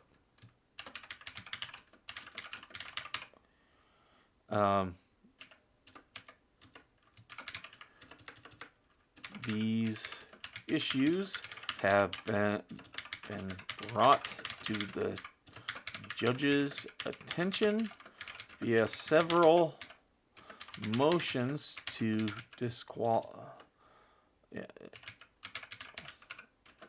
which he has routinely denied against Florida's judicial rules. I know there's more within reach, just a layperson. Oh, I'm a layperson too, but just because we're lay people doesn't mean we can't understand it. Otter Creek's next morning is going to be a powder keg. Russell's seat expires. The second 4 new members are seated. Stewart, what drew his name? Yep. They'll just be there will be an election, but there's no one opposed, so all 4 people running are going to be on. Russell is out. Russell made a huge mistake, and I said this to Shart. What if he felt that Madam Mayor signing him that seat was done illegally or improperly? He should have sued at the time she did it. I know they said there was a vote. I don't believe there was a vote taken on it. But the thing is, by not taking legal action, he essentially concurred with what she did. Dinner ready to go buy from Ireland. Dolores, let me know if I should move to an Irish uh, island. If you saw that story from earlier. I think Jeremy also said the 14th Amendment. Yeah, it is. So he was denied, equal protection under the law. You know what? Yeah, I'll put 14th. I will put 14th. Because, 14th is equal protection.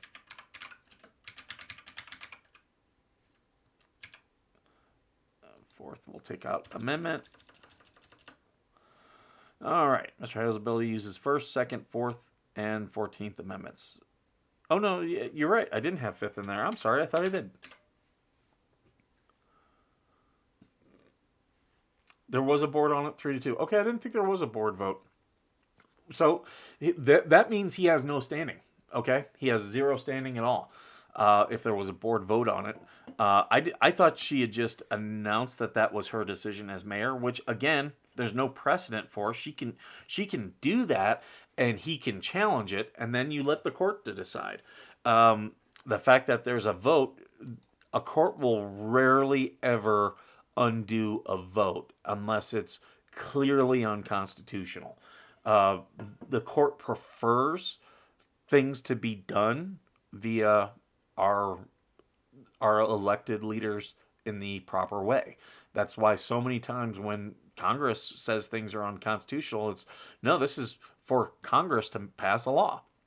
They're not saying it's on its face unconstitutional. They're saying that the way that it was put into place is unconstitutional. And you're going to see that with all these ATF laws that they did. Like, I know people hated Trump when he banned the bump stocks.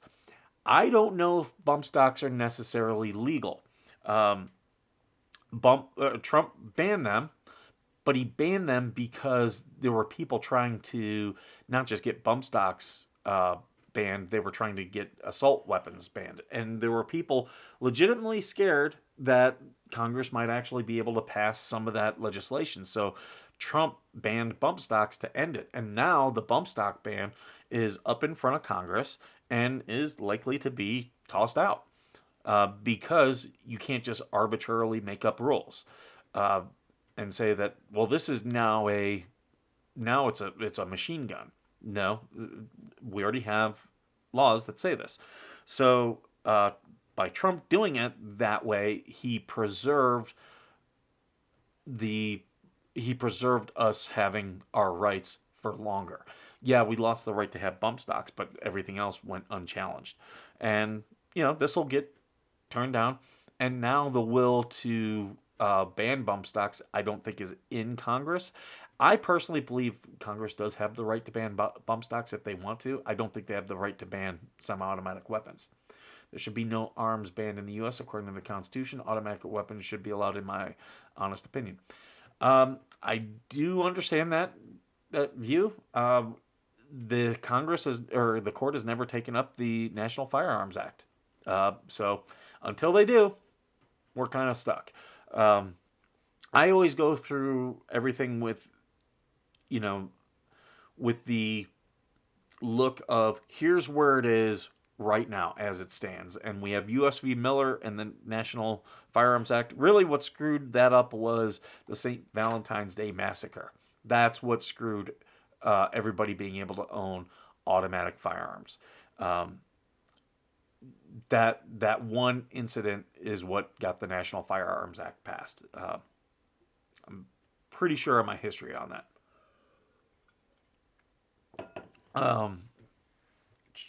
Issues have been routinely denied against Florida's rules. Additionally, another YouTube personality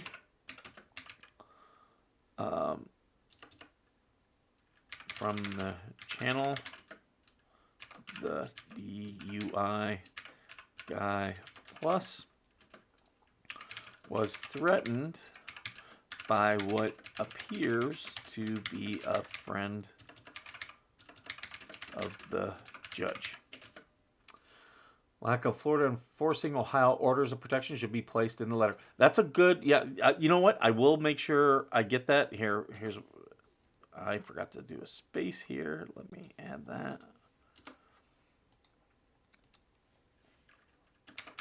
These show the judge that is biased, and I personally love to obtain one of the aircraft I used to work with the Navy. It was a cool airframe. There are ways to own military equipment, even non-demilled military equipment. It's just very expensive. Very expensive. These show the judge as biased, and what should I put here?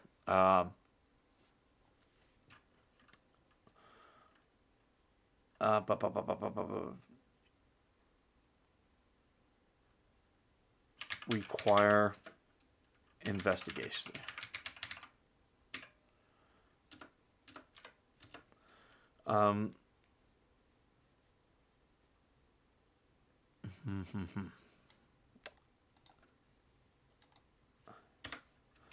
As the rights of Floridians are at stake.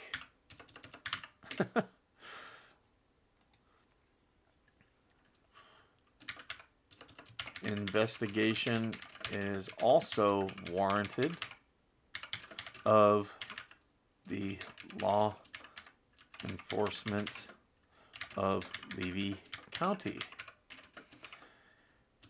Routinely, the district attorney and sheriff have refused to enforce the civil protection order Mr. Hales currently has in Ohio against Hales of residents. Levy County. Floridians and all U.S. citizens. Yep, okay. That's a good...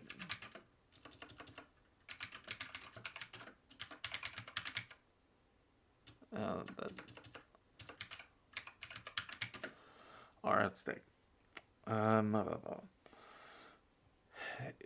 Currently has in Ohio. There's just got to be currently...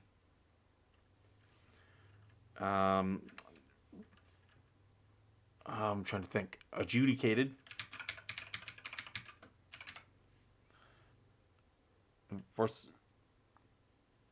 Currently adjudicated against some residents of Levy County.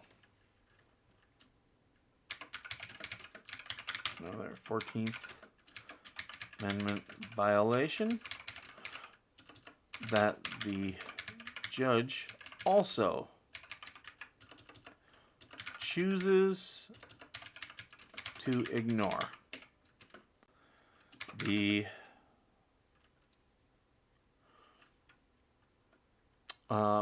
implication is that Levy County officials do not want to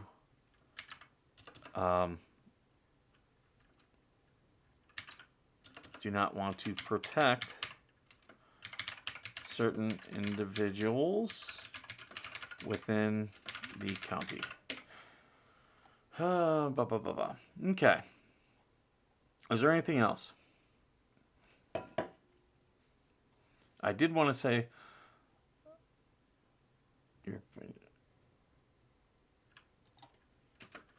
as of the writing of this letter, our petition has garnered almost 5,000 signatures. I did want to put that. Okay, is there anything else you guys think I'm missing? Let's Levy County officials in the state of Florida, including the governor's office.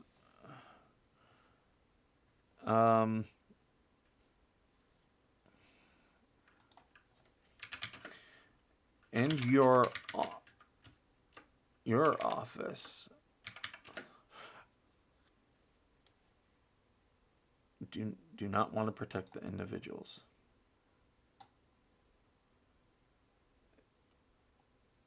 Where should I put is valid? To Governor DeSantis and staff, greetings. Put it on his back. Oh, okay, I see what you're saying. Okay, yeah, we'll put it on him.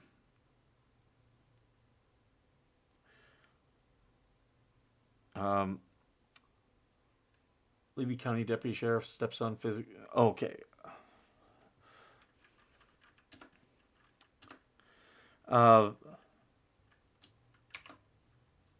This inaction has caused Mr. Hales further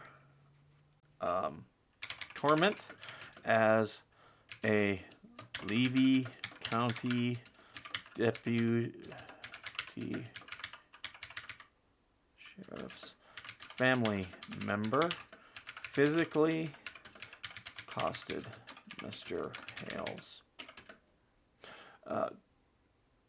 As a Levy County Deputy Sheriff and Levy County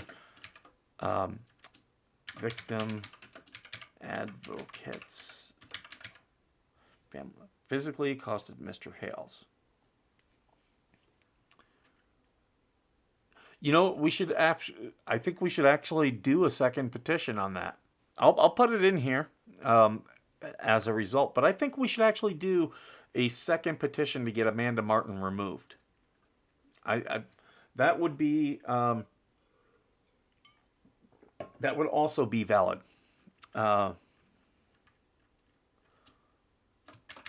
Levy County is not a safe place for people who are not considered locals.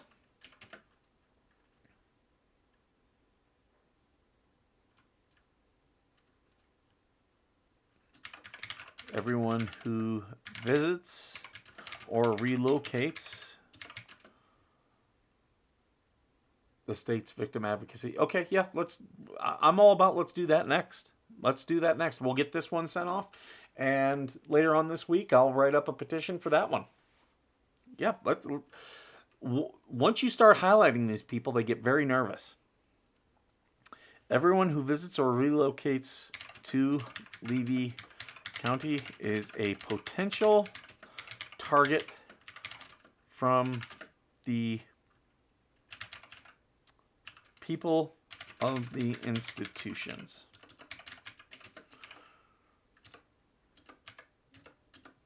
Removing, let's bring it back to the judge.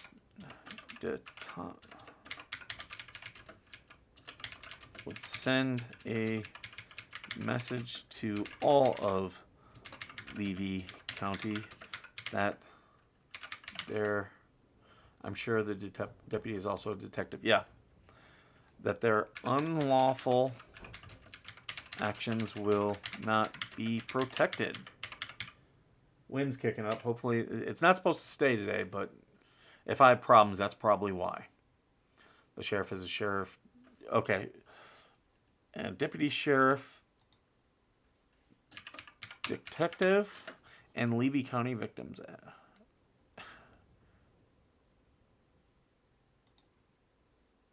Yeah, detective. Okay. Removing judge would send a message to all of Levy County that their unlawful actions will not be protected. That it would show you are dedicated to the Constitution, values of our founding fathers. That your office, it would show that your office is committed to keeping Florida safe for any and all within its orders.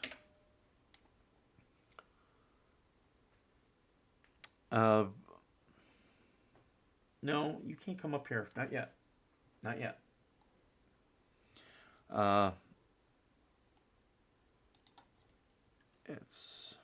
Yeah, that's wrong. This would do more for anti-corruption than the recent form. Oh, ooh, that's a good point. This one action would do more for anti-corruption in Florida than the recent Form 6 law changes.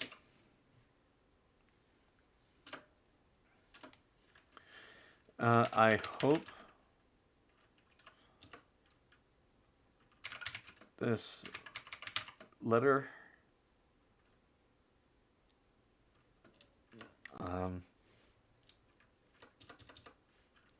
you take the time to consider this letter and the many people who have watched these events unfold and are motivated to see change. Okay. Or actually, boom, boom.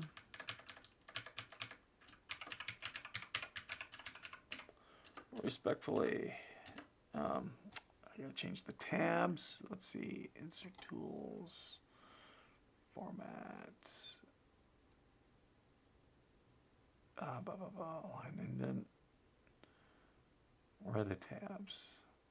I'm gonna try to put it all on one page.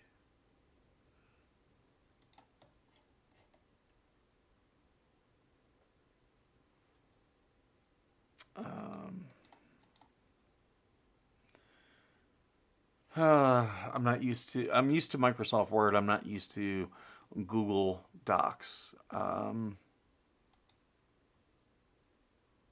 Sure.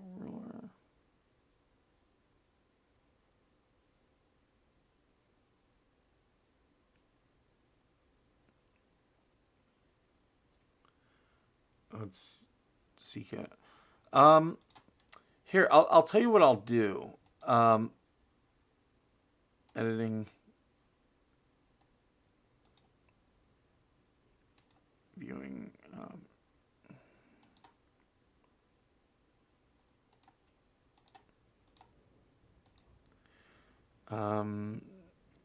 Where is... Okay. I'm trying to see where I can set it up to where... I don't think I can do it on this page. I will set it up so that other people can read it and comment, and then what I'll do is I'll push out the link.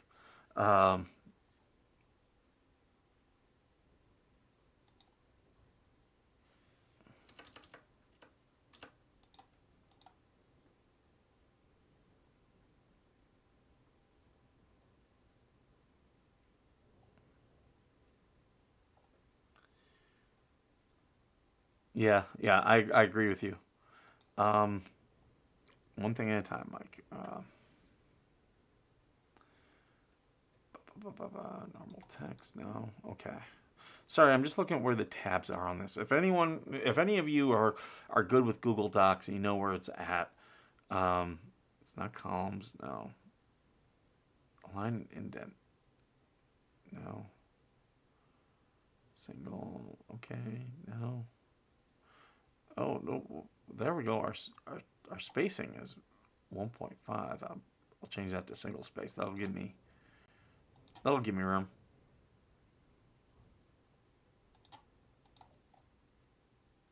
There we go.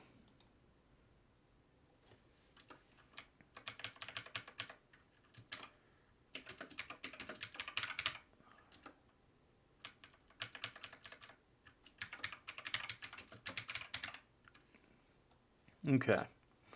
So there's the letter. Um,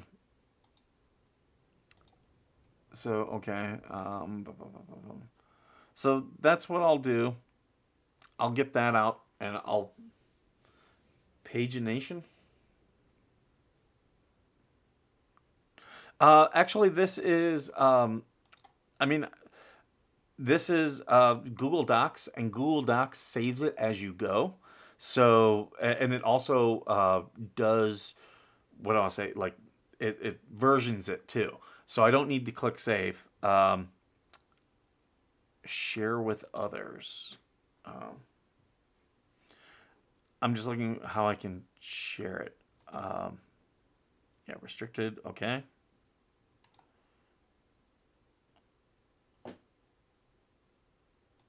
Cat, leave me alone. This cat's trying to get back up here. My two rescue dogs, Australian Shepherd and Alaskan Malamute, are waiting for my attention. Just let them outside to play in the snow. Yeah, I've I had a husky that I lived with for a while. I know how they can be. And my dog is actually part Australian Shepherd. Um, Shame Megan Fox doesn't do anything local. We had so much trouble in her hometown of Rochester, New York. Oh, is that where she's from? Rochester's paying people to move there. I can believe it. New York is. There are some good things about New York. Like they have some very good. Yeah, please share the Angry Vet. Thank you so much. Also, make sure you go to the Angry Vets page and subscribe to his because his story is crazy and he's got some good videos. Uh, New York has some good laws when it comes to voting. It's probably the most restrictive state in the country when it comes to voting. Like you can't absentee vote unless you have an approved reason. So they have some good voting laws. Um, but there's some things that New York absolutely allows in terms of corruption. Had to pop back to tell you this. Currently, there are 6 islands for sale in Ireland. Cheapest is 400,000 euros, and the most expensive is 9 million euros. Well, Dolores, we were reading this story here. Did I? Okay, hold on here. We were reading this story here. Let me back up and go to it. Uh, where Ireland will pay me to go live on an island in Ireland. So if uh, if I if I can find a Celtic woman to to settle down with me, I'll move to one of the Irish islands. I'll do the show from Ireland. As long I will need internet connection out there. But yeah, I was talking about several of the islands, uh, and it's also to wasn't this you have to build or improve a dwelling. Yeah, purchase and own a property, provided it was constructed prior to 1993. Yeah, easy. And I really like, even though, I've only been to Shannon, Ireland. I've been to the UK. And even though the homes are small compared to the US, they're quite quaint, and I do like them. And I don't need a big place. I really don't. So, so this is the letter that we have right now to remove the judge, Starlink. Yet, Starlink though is it's getting pricey. I've talked to some people who have it that aren't as happy with it as what they initially were. What it was billed as was like, oh, you can take this anywhere. Well, you have to pay extra money to be able to take it anywhere. Uh, and to me, I mean, I don't get me wrong. I fully support it. I think eventually, what I think, and I talked about this yesterday. Locales need to start offering free internet. Like some of these small towns, just pay for everyone in the town to be able to sign in and get internet. And here's the other thing. For law enforcement purposes, if they sign in with their phone, okay, and you make it to where no, you got to tell us your name and your email and all that stuff, right? And now like someone's running for the cops or something, that's another way to go find them. It really is. And they've given you all the information right there.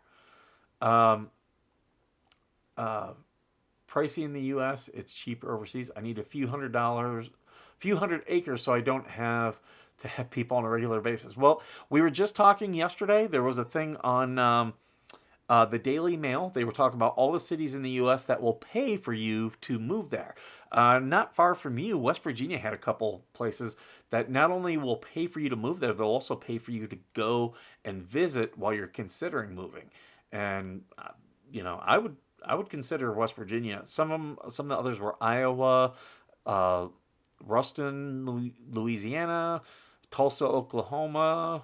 Um, I know that, yeah, there were a couple places in Iowa. Oh, there's a place in Kansas.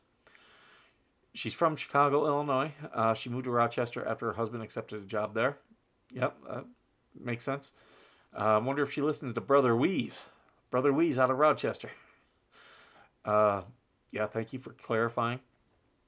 So this is draft one. So if you all could, here's what I will do. I will share this to share copy link.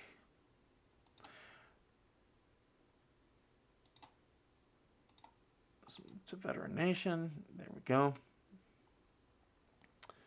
Can I do a post here? Will this let me go live, upload videos, create post? Here we go.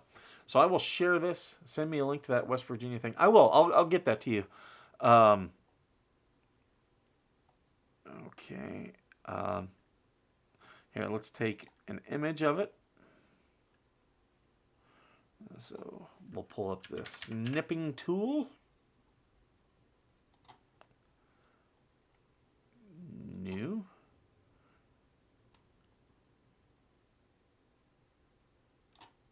So there we go. File, save as. Put this on my desktop.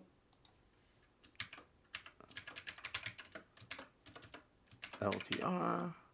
So that's a JPEG. Boom. Okay, back here, image. Please give constructive or draft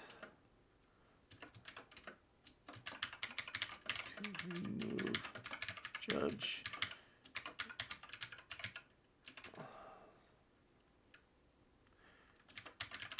constructive criticism is appreciated. So, okay, we'll put the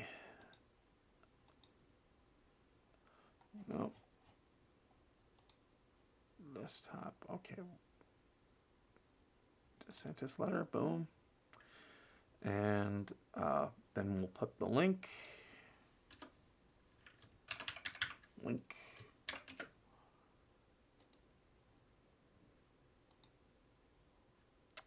Oh wait, copy link.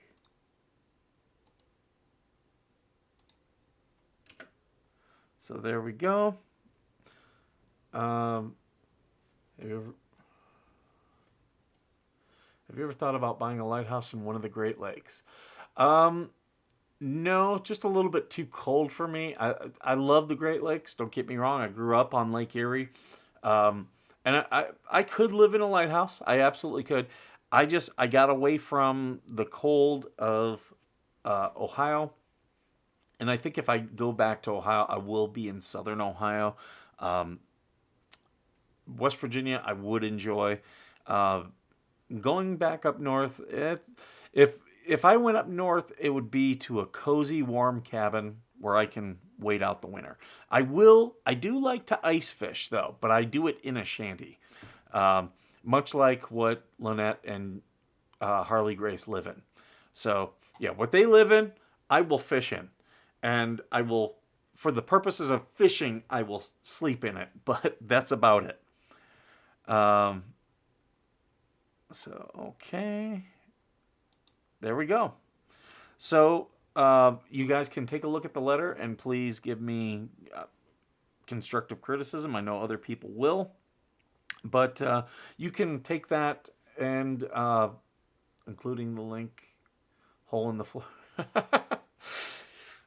Yeah, that When you're on the lake, that becomes that hole becomes, where you fish, where you go to the bathroom, all that good stuff.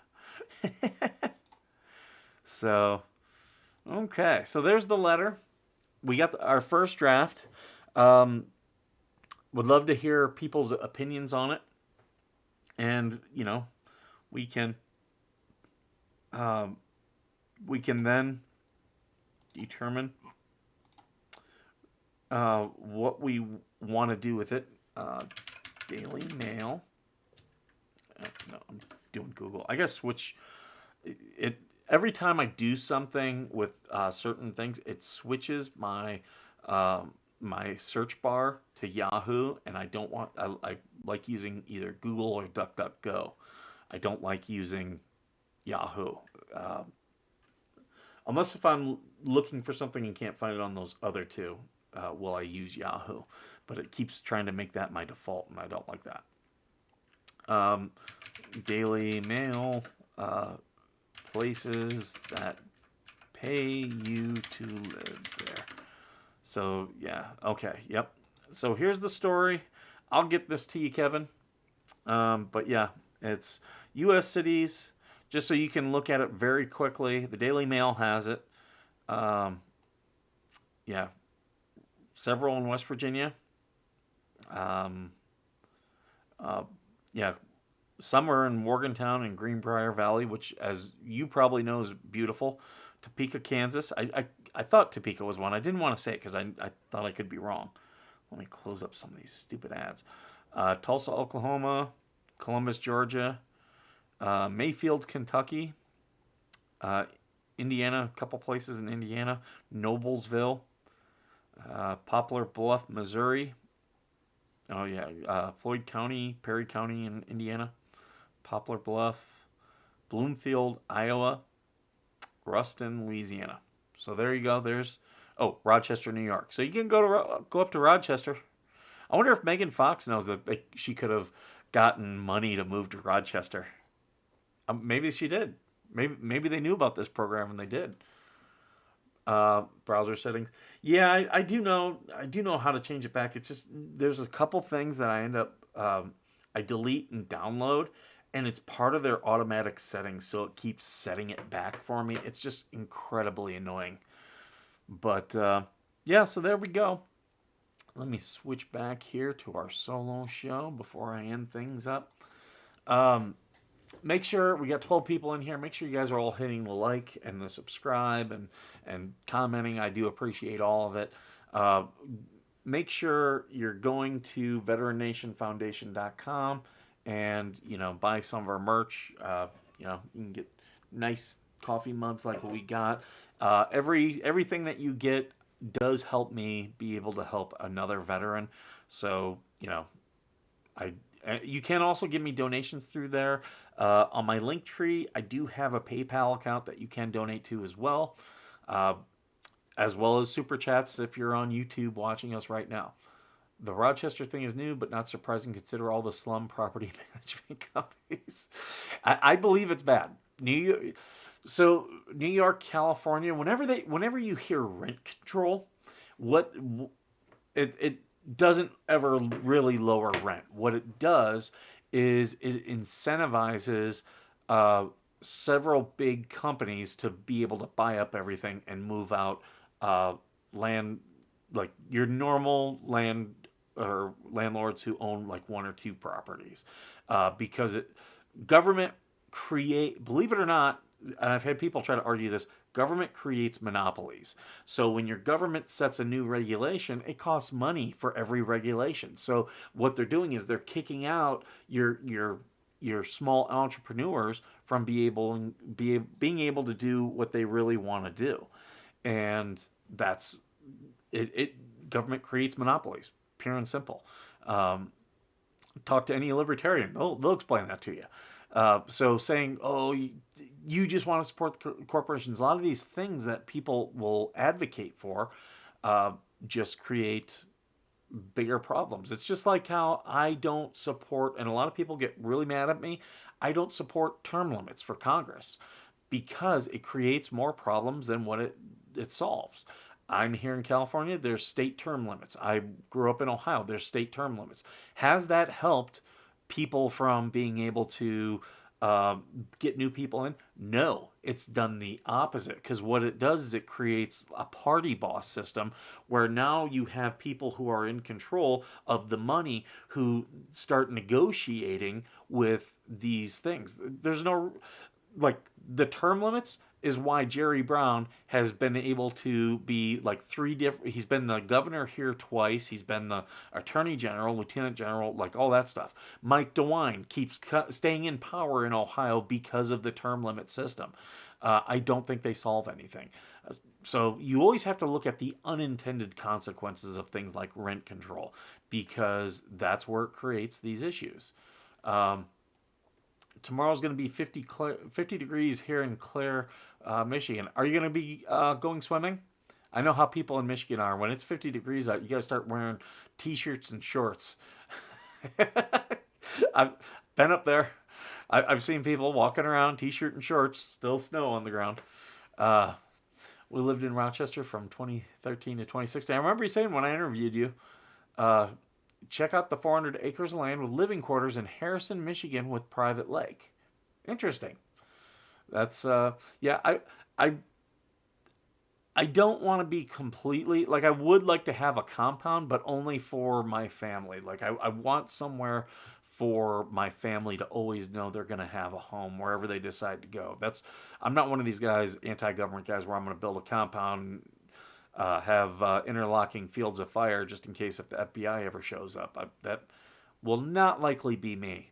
Um, if I have that, it's because we've set up another Nerf course. At my old house, me and my son built a bunker and had a whole Nerf battleground site. We're I'm a big kid, so we did stuff like that, and I might do that again. Um, but that's just about the kids having fun. But I do want my family to always know that there's somewhere for them. So we're looking at building a family trust right now, and buying land with it. So then anyone who in the family wants to come and take an acre and build a house on it, it'll be there for us. Term limits are built into the vote. You don't like them, vote them out. Absolutely, I do agree with that. And if you know, yeah, are there places where you're not going to get people voted out? Yeah, but here's the thing: those types of places, like a lot of people were like, "Oh, we got to get AOC out," and they were putting all these Republicans were putting money. I'm like, you do realize that's like Queens, New York, like that's one of the most Democrat areas ever. You're just wasting money. You're better off throwing all your money into purple districts because that's ultimately where elections and like stuff you want. That's where they're won and lost. Uh, Democrats are actually really good at doing that. They're very effective at putting money into purple districts. They know that they don't have to put money into San Francisco. They could literally put, someone who is completely and totally brain dead and drooling and just be like, they're going to protect, your right to choose. And I'm trying to think like other things. And if they do that, yeah, of course they're going to get voted in. Term limits are not going to solve that. It's a short-term solution to a long-term issue, and it doesn't. It's a band-aid. And if you follow me, I am not about government doing band-aid solutions because band-aid solutions are not solutions. It's just a way to slow the bleeding. Rarely does it even stop the bleeding. So I'm all about effective solutions and term limits. Not it, and especially when you look at Congress. So much of Congress is based upon what I'll say. It's based upon uh, what's it? What's the word I'm trying to say? Seniority. Like how long have you been there? That's going to determine what committees you're on. How high are you going to be the ranking member and whatnot? I would consider term limits for the Senate, but that's because the Senate has 6-year terms. Um, so it's also there's less senators, so it has less of a bad impact. But for the most part, I'm against them. Like Fetterman. Does he still have that growth on the back of his head? I, you know, I made some jokes about that. If you follow me on Twitter, you get like, it's funny the way I am on different social media, um, because you see a different side of my personality in each one. And if you're gonna call me a piece of crap, it's because you're following me on Twitter. 3 terms max for U.S. I'd probably go 4. 4 times 6. What's that? That's 24 years. So if you come in your 40s, you're leaving in your 60s. Come in your 50s, you're leaving in your 70s. Um, I mean, there I could see I would be more likely to entertain it, but everybody keeps talking about the House, and I just have an issue with it. So that's where it's at. But I also, while I'm involved in politics because of being a veteran. 18 years is more effective. I mean, it's debatable. I really think we should never have done the 19th Amendment that where senators were direct elect. I don't agree with that at all. But then again, now that we have state term limits, again, you create that party boss system that we worked so hard to move away from in the 1800s, and then we just brought it back. I think, the 19th, am I right about, is it 19th Amendment, or is that I always get confused in the numbers. I think 19th might be women to vote, but I'm talking about the one where senators are picked by direct vote instead of picked by the state legislature. I think it should go back to that. But if you have term limits on your state legislature, I don't support it. So that's where it becomes murky, and each state can make its own rules and all that stuff. So everyone, make sure you're hitting the like button. I'm gonna go ahead and stop. If you need me for anything, you can always reach out to me on Twitter and Instagram. My DMs are open. On Twitter, you can actually call me. Just make sure I know that you're going to be calling.